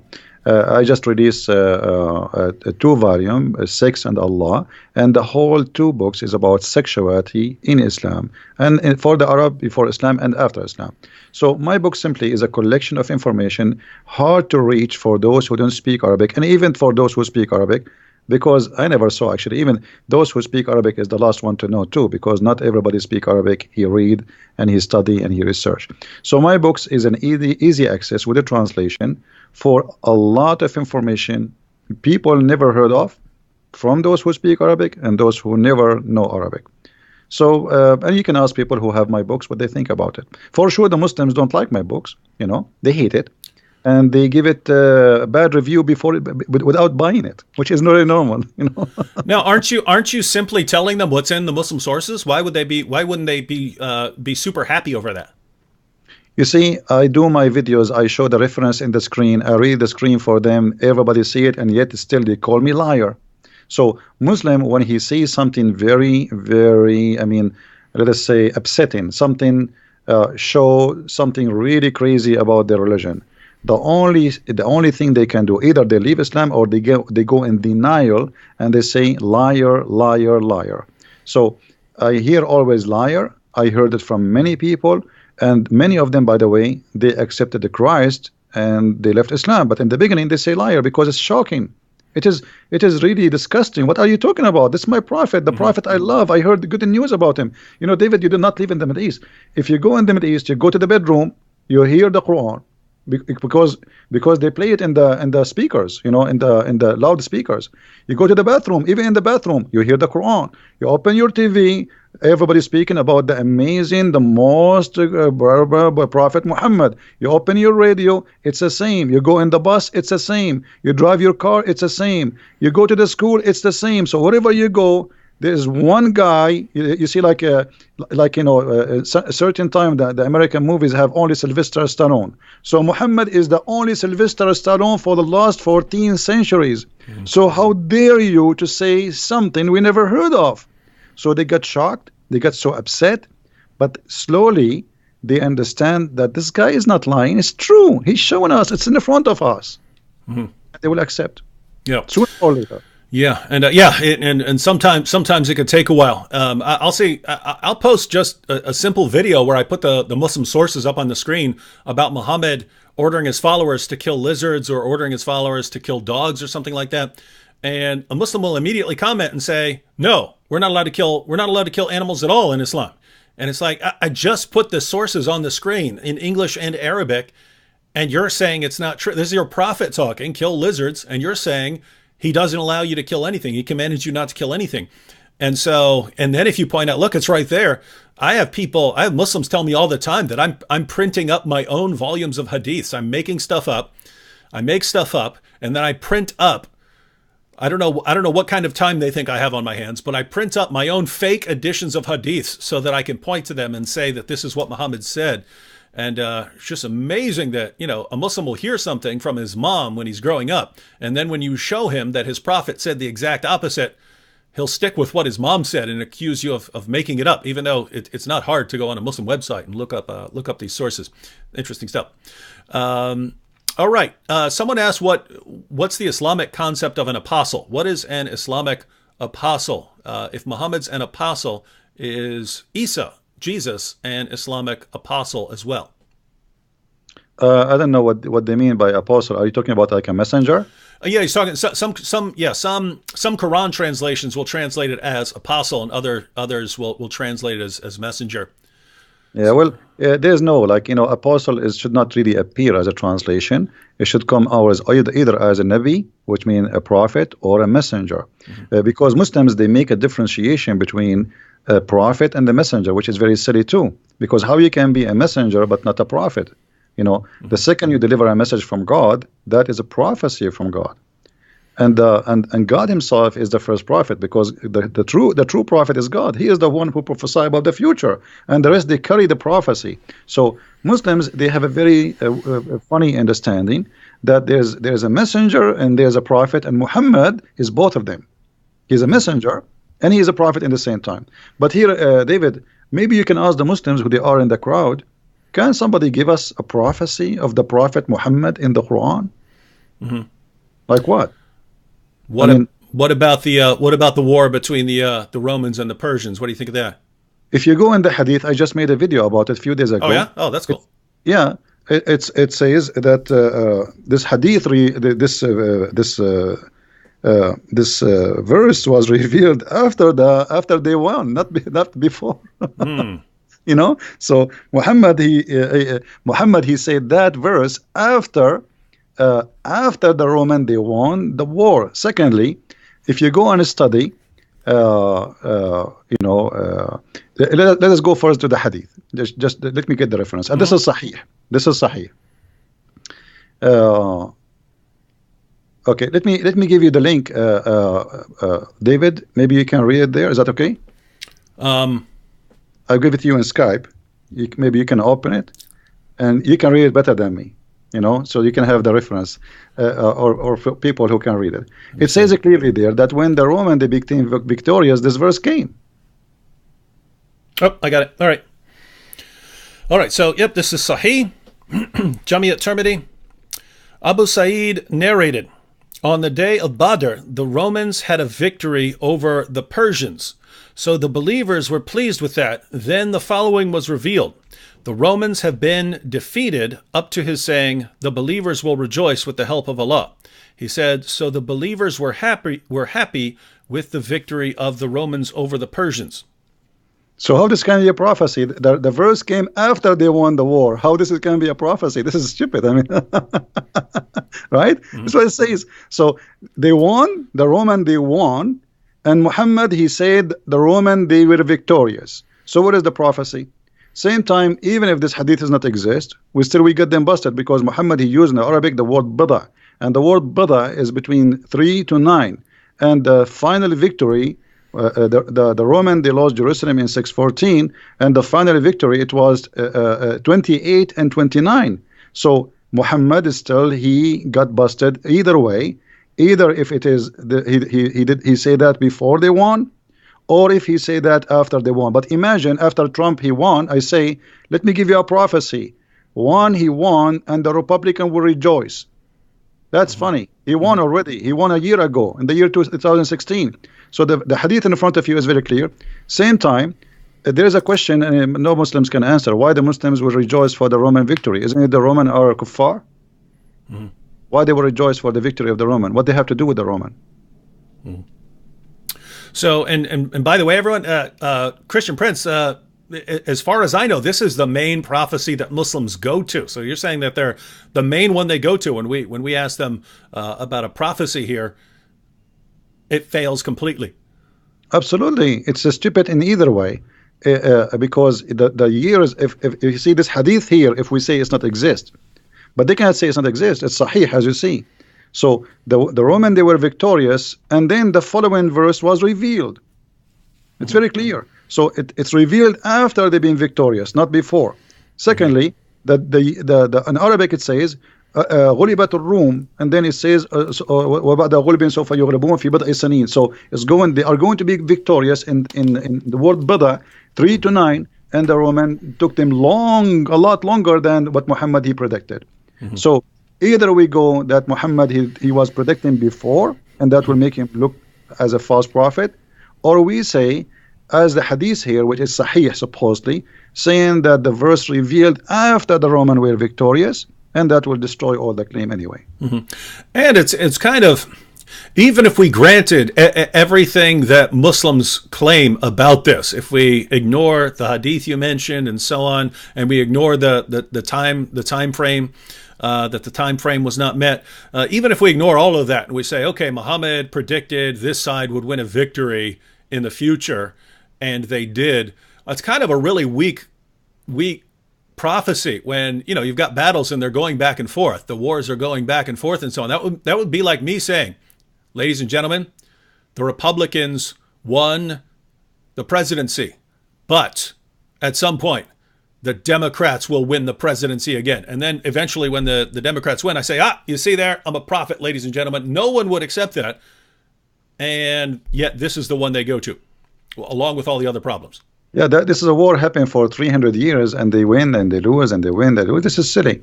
Same time, you know, Muhammad, he claimed that the Roman, they will be the major population of the people of the earth.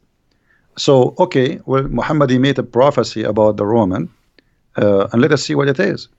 When Muhammad, he says, and this is in Sahih Muslim, that the Roman, when the judgment did come, they will be the major population of mankind.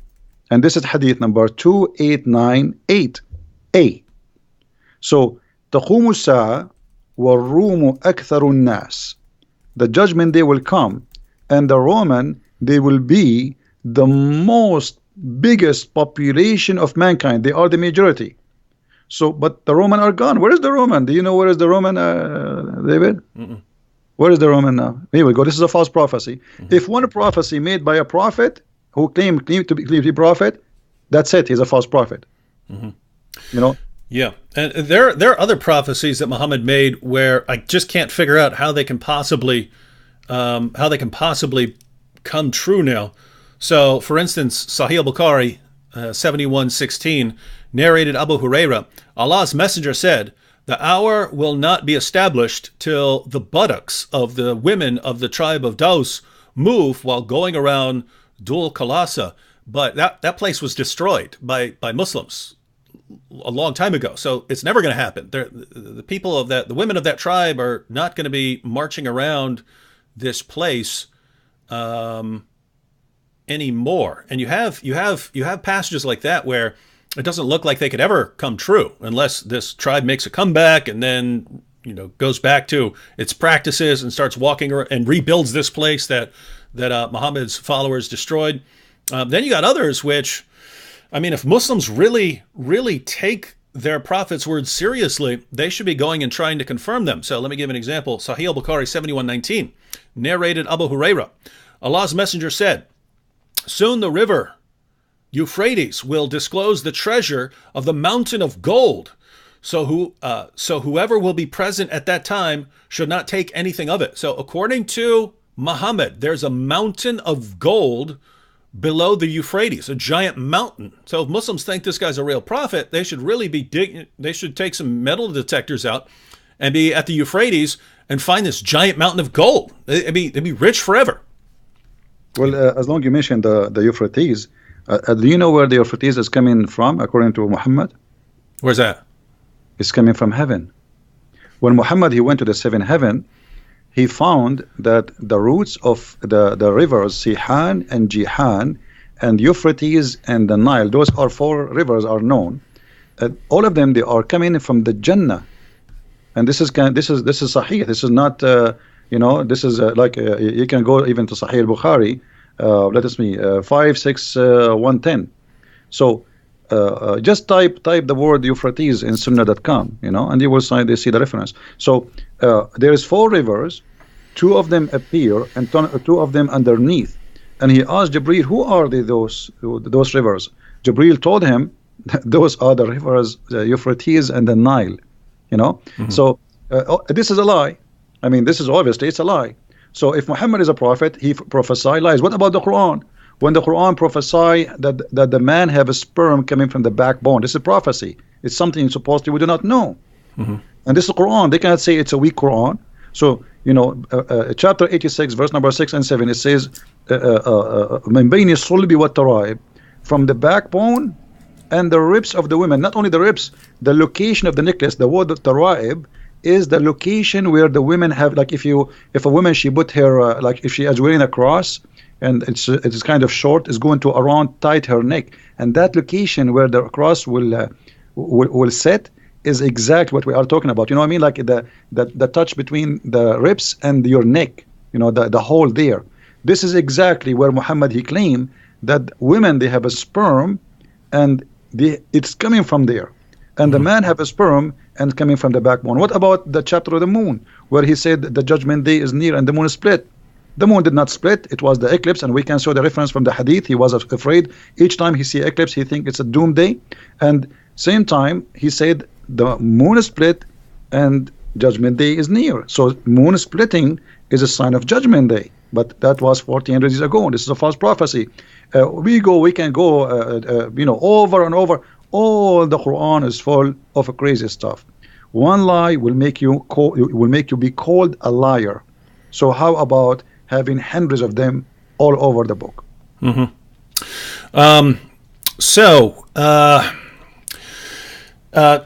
Wanted to bring up something to you because you mentioned it earlier that the Quran is affirming what happened with Jesus in the Christian position. Sam Shamoun and I use a lot what we call the Islamic dilemma that the Quran affirms, and I'm bringing this up because I scrolled past a comment. I could go back and find it, but someone was saying that the position of the Quran is that it's the verse from Surah 2 where it says that it's talking about the Jews, and it says, woe to those who write the book with their own hand, and so on. But what is the Quran's position on the previous scriptures, the Torah and the Gospel? Because every Muslim that you ever run into pretty much believes that the position of the Quran is that Allah revealed the Torah and the Gospel. They were corrupted by Jews and Christians, and that's why Allah sent the Quran to basically give us an uncorrupted revelation. What do you think is the actual position of the Quran? In other words, if you just read the Quran beginning to end, what would you believe about the scriptures of the Jews and Christians? Okay, if we go in the Quran, David, how many times we hear the Quran keep saying the people of the book? A bunch. A lot, right? Okay. So let me ask you, and you know, I there is something I notice about you, that you are very really, I can say you are sharp. You know, you are smart. Can you call me an Arab? Yep. When I'm not? No. You cannot. So can you call me an Indian if I am not? No. So when you call me the people of the book, it's mean they have a book. So how they are called people of the book in the time of Muhammad, and we are called people of the book today, yet we don't have a book according to the Muslims. This is how silly this religion is. It's like saying to you the guy with the car, but he don't have a car.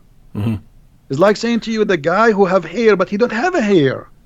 So this is how silly. Same time, the Quran full of verses speaking about the Quran confirming what is with us. And you mentioned, you know, confirming what is with them. As an example, chapter 2, verse number 89, it says, وَلَمَّا جَاءَهُمْ كِتَابٌ مِّنْ عِنْدِ اللَّهِ مُصَدِّقًا لِمَا مَعَهُمْ, approving, confirming, believing in what is with them, not before them. So, and chapter 2 verse number 91, same. Chapter 2 verse 101, it says the same.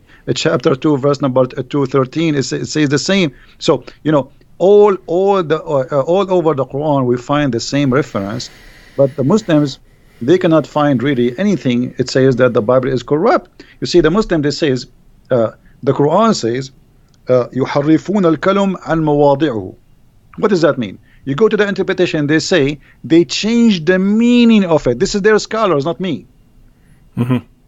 It doesn't say they are corrupting the book. It says they change the interpretation of it. And that actually was, if you remember the story where Muhammad, he took an oath on the Torah. You remember? Okay.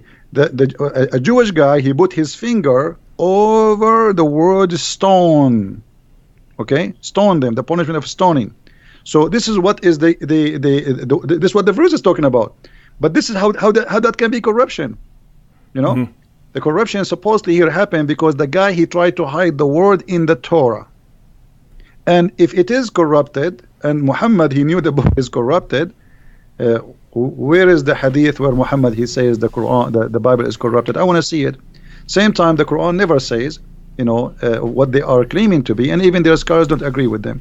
Because how in one verse you says you approve what is with them, in the other verse he says they are corrupting, but they are corrupting the word. Same time, يحرفون عن مواضعه, which means change in the location. If you go to chapter 5 verse number 41, maybe you can read it for people there.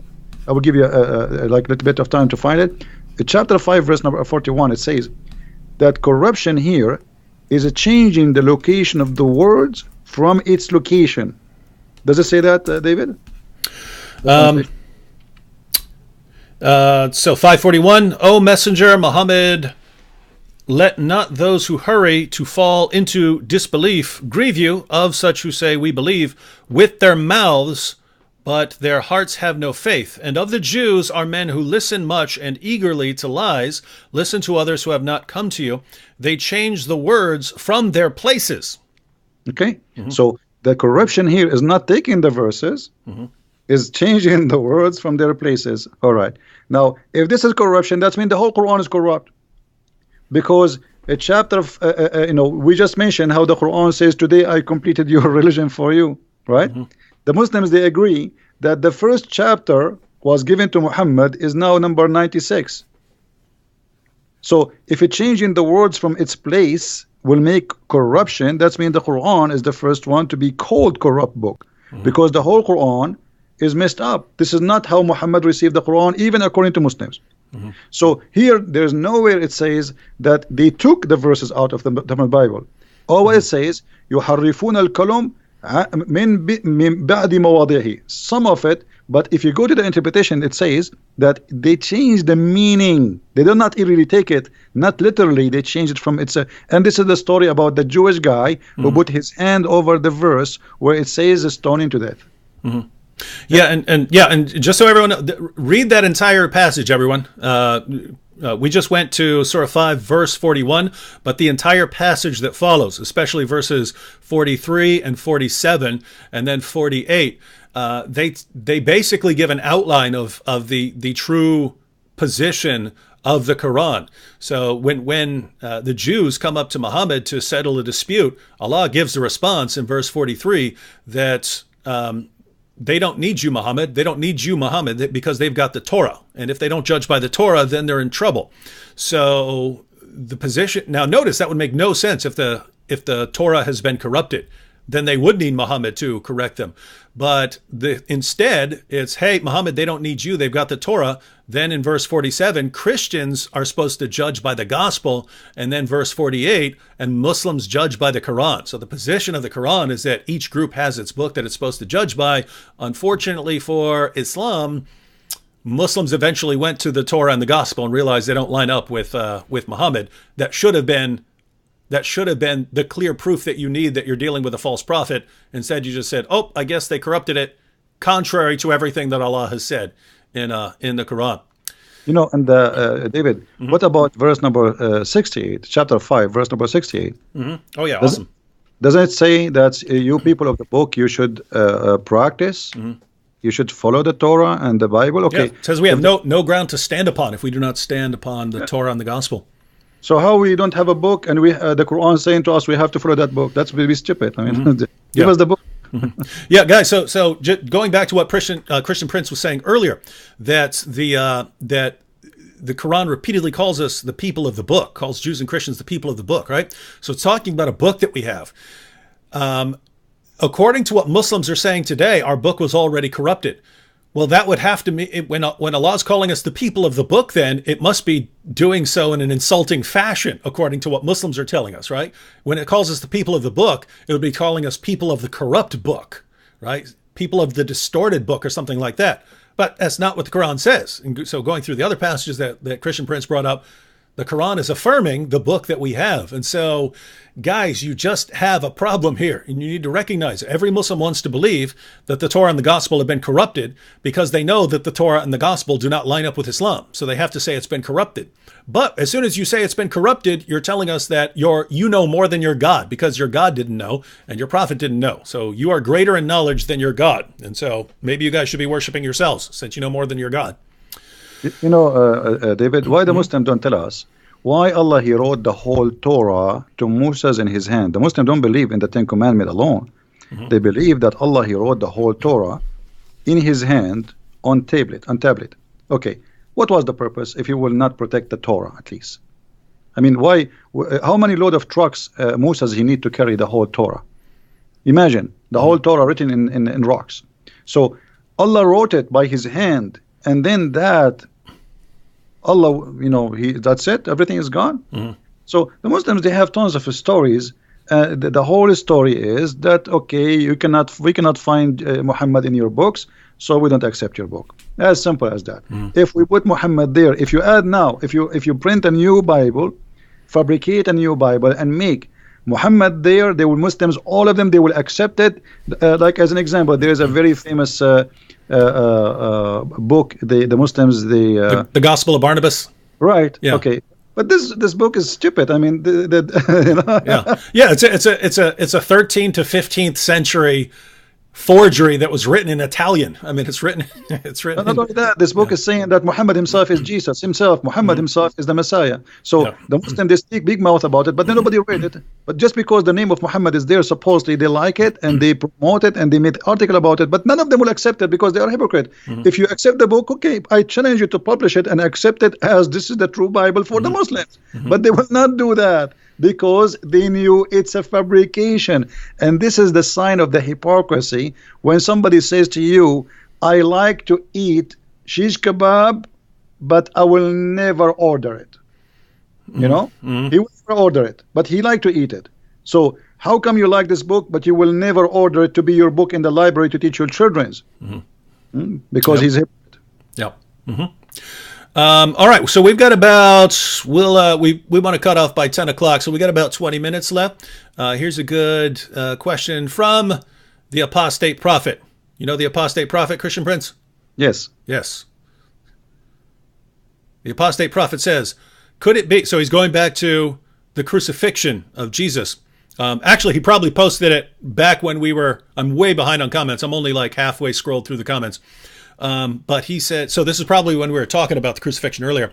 He said, could it be that Islam's assertion that Jesus didn't die is a poor appeasement of local Christian heretics that believed in something similar, e.g., only his body died? Greetings and respect to you both. So just so everyone knows, there were certain heretical Christian groups who had different beliefs about Jesus, that he didn't really have a body, things like that. So do you think this could be Muhammad being influenced by or trying to appease some local heretical Christians in Surah 4, verse 157? Yeah, there is some books is rejected where he's speaking that the Messiah, for he is a son of God, there is no way the Father will let him be tortured. So it most likely this one was on the cross. God, he made the body of a person who looked like Jesus, but this is not Jesus. And obviously Muhammad, he carry on with that fallacy. So it's possible, but we cannot really confirm 100%. But there is people who they believe that Jesus, because he's son of God, well, there's no way that God, his father, they will let him be tortured. And actually, once a Muslim, an Egyptian Muslim, he said to me, well, you know what? If Jesus is the son of God, then his father will save him. I said, okay, well, if this is your logic, that's good. Because that means Jesus, son of God in Islam. He said, how? He said, you just told me if Jesus is son of God, his father will save him. He said, yeah. I said, okay, didn't Allah save him in Islam? So, yeah, Muhammad, obviously, he have nothing of his own pocket, nothing about Christianity, nothing about Judaism. He is a person who copy, but he have a bad ears, to the point even he cannot pronounce names correctly. So Amran became Umran. All the names, he got them wrong.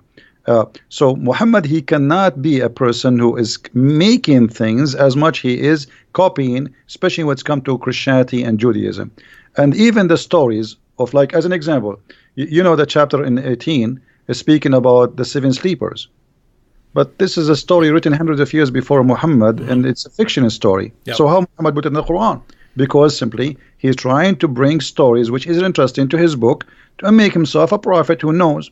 And if you read the chapter, you will die laughing. You know, the verses says, some they say they are 4 and their dog is number 5. Some they say they are 5 and their dog is number 6. Some they say they are, etc. I mean, this is silly. This is not God talking. Just tell us the number and that's it. Still, until now, we do not know what the number. So Muhammad is a person, he was under pressure. People, they ask him, they challenge him, especially the Jews. Because this is why he hated them. You know, when the Jews they came to him and they said to him, tell us about Zulqarnain. It was a trap. They are not coming to ask him, they are making fun of him. And Muhammad, he get the bait. He was a fool. So he started telling them what is the first meal for going to heaven. In the heaven, it is the liver of the whale, and how the baby will be, how the child will resemble the parents. If the father have orgasm first, the baby will be a male. If the women have orgasm, the baby will be a female, which is stupid too. And then he to talk about Alexander the Great. So Muhammad, he hated the Jews for always getting him busted without him knowing. But it was too late. That's it. He made verses, he gave it, and people are laughing. And Muhammad, he wanted to seek revenge because they got him busted. Yeah, and guys, that's basically the history of Islam. The people who could actually understand and who knew why the things that Muhammad could be. Keep in mind, you could go up to someone who doesn't know anything and say anything you want, and that person won't be able to respond. But if you go to people who actually know something, then if you say something stupid, they're going to call you stupid. And so Muhammad kept doing this, and people kept pointing out how he's wrong and he doesn't know what he's talking about, and they suddenly become his enemies. But eventually, once Muhammad has a big enough army, then no one's allowed to say anything. No one's allowed to say anything critical of Muhammad's teachings. And so that's what you have in the Muslim world, is it eventually became the position that you're not allowed to criticize or question the things that Muhammad said, no matter how silly and ridiculous they are. But now, guys, we're in a different time period right now. Yeah, there are places in the world where you get in trouble, but here in the West and on the internet, we're allowed to point these things out, and yet the Muslims are still defending some of the silliest things that have ever been said by anyone, and they're defending them as obviously true when they're obviously false. Here's a good question, Christian Prince. So the Muslims said Judas is in the cross, so the Muslims are the true Antichrist. Now, just to be clear, everyone, it's not the Quran that says that Judas was the one who was crucified in the place of Jesus, but that is a very common Muslim belief today. And if you just think about that, right? In Christianity, the innocent Jesus is crucified on behalf of sinful men. And the Muslims of today, a very common belief among Muslims, is that it was actually Judas who was crucified in place of Jesus. So now you've got the guilty sinner Judas being crucified on behalf of the innocent Jesus. It's a complete reversal of the gospel. They completely flip it on its head. Christian Prince, can we say that Islam is an antichrist religion? Well, based in the Bible, absolutely, because the Bible says who is the Antichrist? The one who denied the Father and the Son, right? So, based in the Bible, absolutely, Islam, but not a person, Islam as a religion, as a cult, it is an Antichrist cult. And Muhammad, in the Hadith, he says, "Ana al-Mahi." They ask him, what do you mean? Al-Mahi in Arabic, it's the one who erase. He says, I will erase Judaism and Christianity. So he made his target clear. I'm going to erase it. All right. So by that statement, he will erase what? He will erase the belief that the Messiah, what we believe in him, and he was crucified, and that what he will erase, and that will make him himself an Antichrist too, but not the Antichrist. I don't believe he is the Antichrist. He is Antichrist, yes, but not the Antichrist. At the same time, remember, Muhammad never met Christians. I don't believe Muhammad ever met Christians. He met Nasara. Who is Nasara? You say, I'm a Christian. What not Nasara? Ask any Arab Christian. Tell me how you say you are a Christian in Arabic. He will say Masihi. Masihi, coming from the word Messiah. Not a single Arab Christian he even will accept to call him Nasara, because that will sound like an insult. So for us, that is clear evidence that Muhammad, he met a group who they are Nasara, and I believe Nasara here is coming from the word, from the Hebrew, where the Nazarite, which is not the Nazarite from the city, the Nazarene, which is in Hebrew like the one who is poor in the understanding, not poor in the money. So the Christian, they call such a group Nasara, for they are poor in the understanding of the Bible, and they were rejected. And this is why they are exist in the Arabian Peninsula. They run away because they rejected from the Christian community. They went to a land where Roman are not exist and they have no authority. So let's make it clear. At that time, obviously, those Nasara, they were not welcome in the land or the territory of the Roman. This is why the same for the Jews. Why the Jews are there? Because the Jews are not welcome between the Romans, especially after what happened in 614, where the Jews took the side with the Persian, and even before that. So the Jews, they run away for their life. They went to the Arabian Peninsula, and the same as the Nasara, because in that territory the Roman have no authority. It's just a desert. There's nobody live there. And this is what Muhammad met. He met Jews and he met Nasara. He did not meet the Christians. Yeah, so guys, try and research a little bit about the historical background there. I think it might clear up some of the things Muhammad said and some of the positions that Muslims hold today. This is kind of a two-part question here, but it's a good topic. So the question is, did Muhammad have a problem with anyone leaving him? And the second part is it because his parents left him when they died? So, Christian Prince, did Muhammad have a problem with people leaving him, leaving his religion?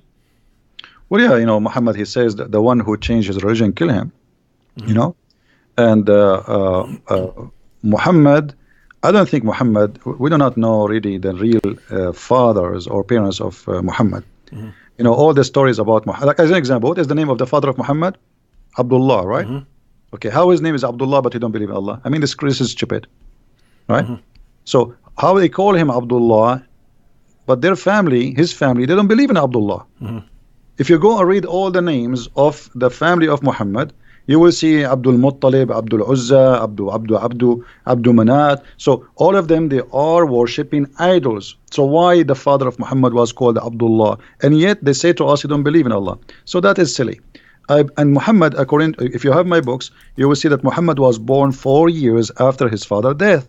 Okay, how he can be his son? This is why the Shafi'i, the Hanbali, the Maliki, they have different opinion about how a woman, she can deliver a child after the death of her husband. They go from between 2 years up to 7 to 10. Imagine a Muslim woman, depend in the Islamic sect. There's 4 Islamic major sect. A woman, she can be delivering a baby after her husband's death up to 10 years. That's madness. And then if we go and read, we will find that the father of Muhammad, he was paid for sex. The sister of Waraq ibn Nawfal, she offered the father of Muhammad 100 camel to sleep with her, which I find the number is exaggeration. It's like saying I will give you 100 car these days.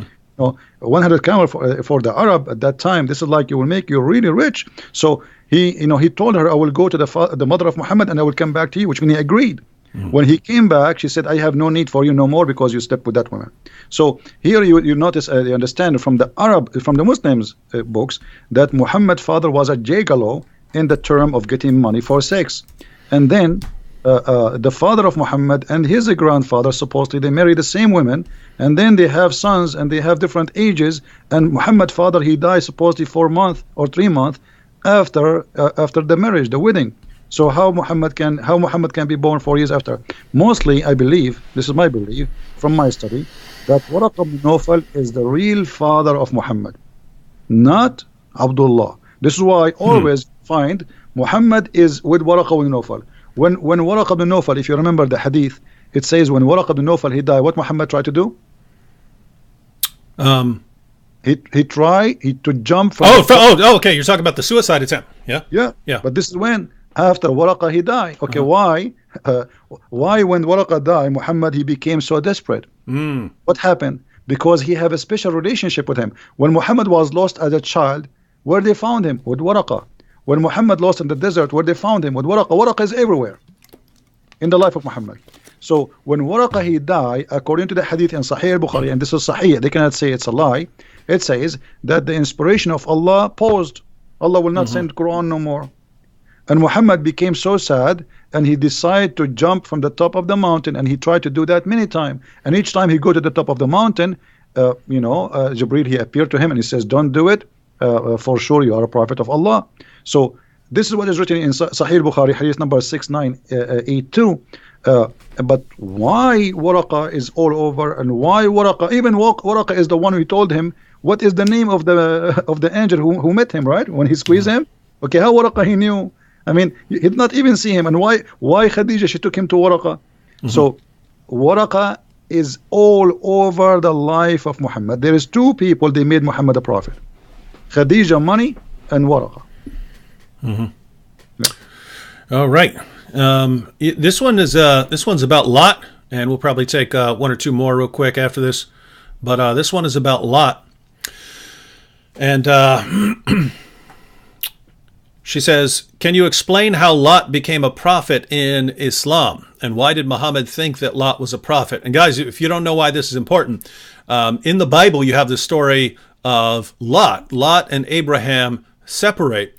And Lot, after the fall of Sodom and Gomorrah, his daughters apparently think that they're the last people on earth, and so they want to start the human population up again. And so they know that their dad won't sleep with them, so they get him drunk, they sleep with him, and then come out of that relationship some of the enemies of the Jews, the Ammonites and the Moabites. But Muslims look at that and they say, look, you see what the Bible does? Look how it treats the prophets. It accuses a prophet of incest, where the Bible's just recording what happened, whether it's good or bad. But Christian Prince, any thoughts on that, or why Muslims think that Lot is a prophet, or how Muhammad came to that conclusion? Muhammad, as we said, he is just a person who he learned from people around him. And mostly he is getting wrong information, and mostly I think the Jews, they were feeding him wrong information on purpose. I don't believe it was happening like this, because it's too much to believe that Muhammad was really. I mean, Muhammad, you see, he always look at the Jews as people of the book, because they know, they are people who have knowledge. So he saw in them teachers, but the Jews, because he came to them claiming to be a prophet. Muhammad did not come to them just to live. He came to them after supposedly he ran away from Mecca. So now they knew that this guy, he claimed to be a prophet from supposedly Allah. So the Jews, they feeded him false information just to make fun of him. And Muhammad, he got the bait. Always Muhammad, he is a victim of the Jews. They did not harm him physically, but they did harm him mentally, and did harm his belief. They made fun of him. So about incest, well, the Quran speak that in chapter 5 verse number 27, if you go and read the interpretation, that the daughters of Adam, Allah, when he made the wife of Adam, Eve, have children. Each time she gave birth to a twin, a male and a female. And Adam, he married the male from this twin to the other female from the other twin. But what happened, that the two male, now they want to marry one sister. Why? Because one of them, she have a cross eyes, or she don't look good. So Allah told them, okay, make a sacrifice, and whatever sacrifice, the one I accept his sacrifice is the one who can take that female. So if the Muslims are against incest, then they should not accept that verse. Now, if we go in a different verse, and this is very important, if you go in the Quran, in chapter 25, verse number 54, 52, let me remember, 54, yeah, 25, 54. It says, وَهُوَ الَّذِي خَلَقَ مِنَ الْمَاءِ بَشَرًا فَجَعَلَهُ نَسَبًا وَصِهْرًا. If you go to Al-Qurtubi, it says that a Muslim man, he can have sex with his daughter if she is a daughter from adultery. This is Islam today and before. So this is, you see, in the Bible is speaking about a story of two girls, because they don't want to be without children, and they are afraid they will disappear from the universe. No men left. They did that. The Bible did not approve what they did. The Bible report. Here we have religion, and we have scholars saying, if you have a daughter from a girlfriend from adultery, the mother and the daughter are lawful for you. And by the way, I challenge any Muslim. You see, here we go in front of you, David, Mimi Hijab and his nurse Ali Dawa, all those kids. If anyone dare to say to me that I just told a lie, I am willing to come down here to your show, and we will open the screen and we will read together in front of them from the most official government website of the Kingdom of Saudi Arabia. And I challenged them to say, I am lying. This is Quran, and this is the interpretation of the Muslim scholars and the Islamic sect. And not only that, they say it is according to the most accurate of scholars in the religion, that because she is not his daughter from marriage, she is not forbidden for him to have sex with the daughter and her mother. And here we go. I'm willing to take a challenge anytime. If any Muslim want to accuse me of a lie that Islam allowed you. And by the way, I didn't say, remember, David, I did not say Islam allowed you to have sex with your daughter from marriage. No. Quran says you cannot have sex with your daughter from marriage. But if she is not from marriage, you can have sex with her. All right, so you Muslims, you heard that challenge. If you want to challenge Christian Prince here, I'd be happy to moderate that discussion, and we can put the sources up on the screen here. All right, we want to close out after this one. We don't want to close out just talking about Islam because, I mean, man, when we hear about the things that Muhammad said and the things in the Quran, just want to go take a bath. So we want to conclude on a more positive note here. Christian Prince. So Tippy Bear here says, ask Christian Prince to show that Paul is a prophet in Islam. Now, for those of you who are new to all of this, Muslims like to blame the Apostle Paul for corrupting Christianity. And there's a reason for that, right? They didn't just say, oh, Paul is an especially evil dude one day or something like that. It's basically they're forced into it, right? Because they know that their book affirms that Jesus spoke the truth and that Jesus' original followers were devout Muslims. And yet they know that Christianity doesn't teach what Islam taught. Christianity teaches that Jesus is the divine Son who died on the cross for sins and rose from the dead. So they have to blame someone for corrupting Christianity. And a Muslim who doesn't know anything at all will point to like the Council of Nicaea and stuff and say, oh, that's where Christianity was corrupted. But they got a problem because we can trace all of the core Christian doctrines back to the 1st century. And so we know that these doctrines were there in the 1st century. If the doctrines were there in the 1st century, then as a Muslim, if you want to say that Christianity was corrupted, you have to say that Christianity was corrupted in the 1st century. So you have to blame someone. But you can't blame Jesus. He's a devout Muslim prophet. You can't blame his followers. They're devout Muslims. So you need someone who wasn't Jesus and wasn't one of his original followers, who was also powerful enough to somehow corrupt all of Christianity. And the only person they've been able to come up with is the Apostle Paul. And so Muslims today love to blame the Apostle Paul. And if you listen to what Muslims say, they make him sound more powerful than Allah with the way this guy comes in there and corrupts it. Because Allah in the Quran is saying things like he's going to protect Jesus' followers until the day of resurrection. So those are the kinds of things that are being said in the Quran. And yet Muslims want to say that Paul came in there and just corrupted it. And too bad for Allah, too bad for all the work that Jesus had done. He flipped it on its head.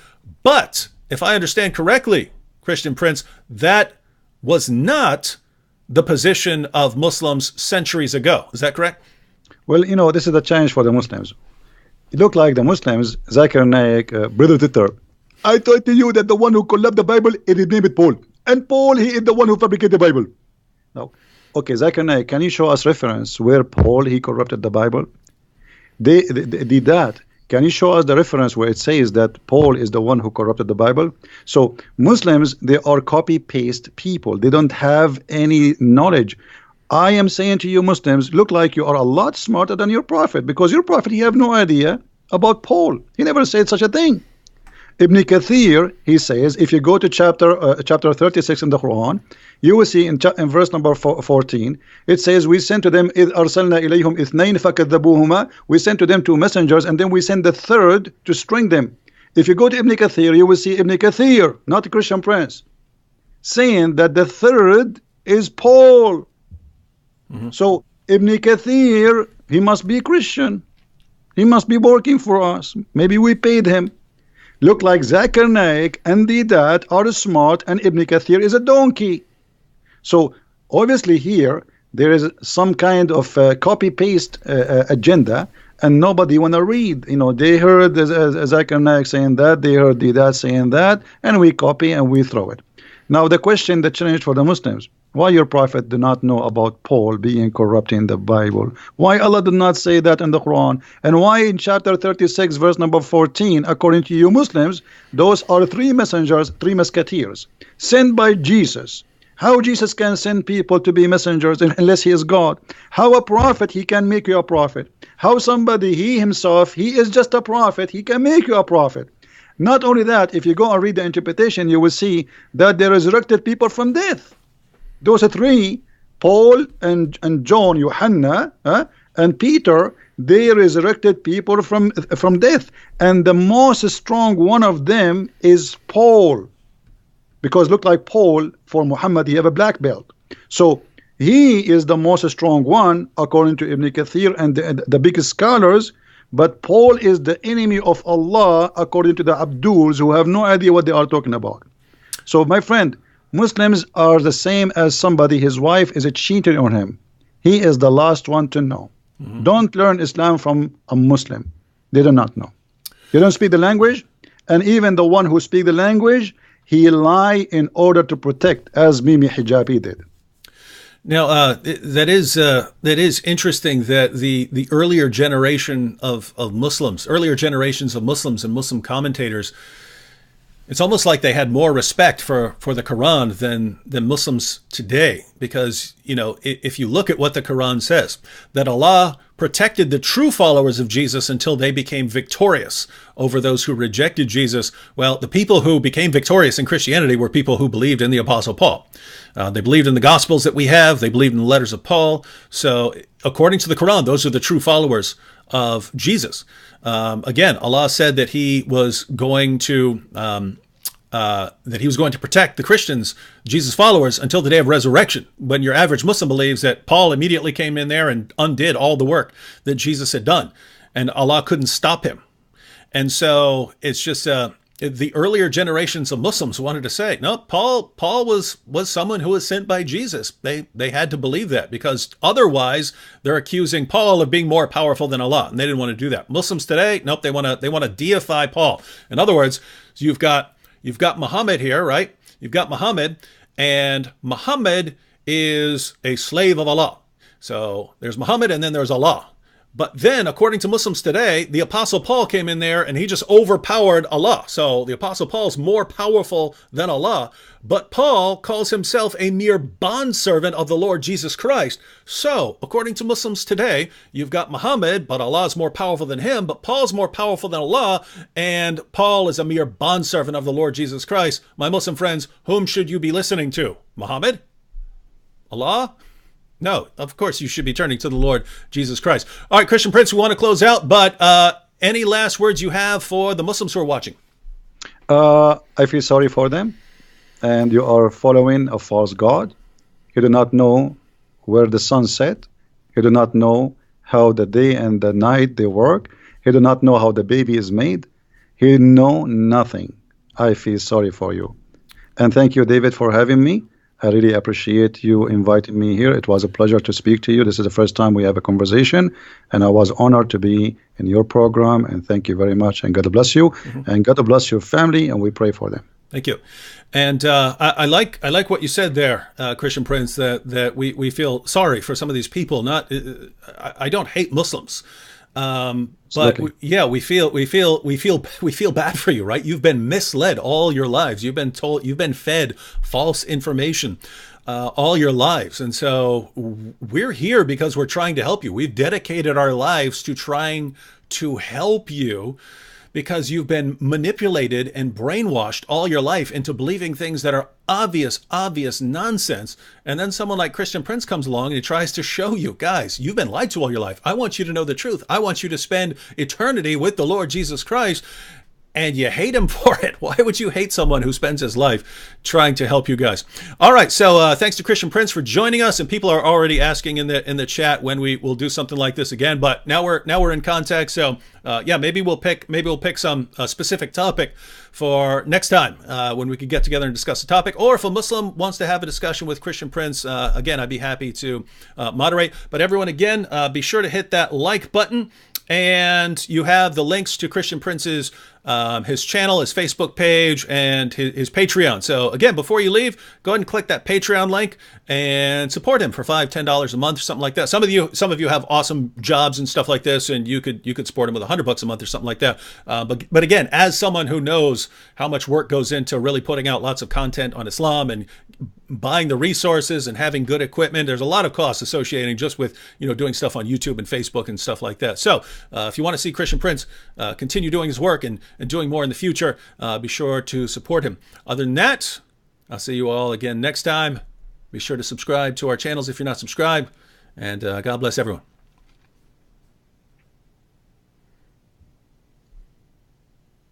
Thank you, David. Take care. Good night. Oh,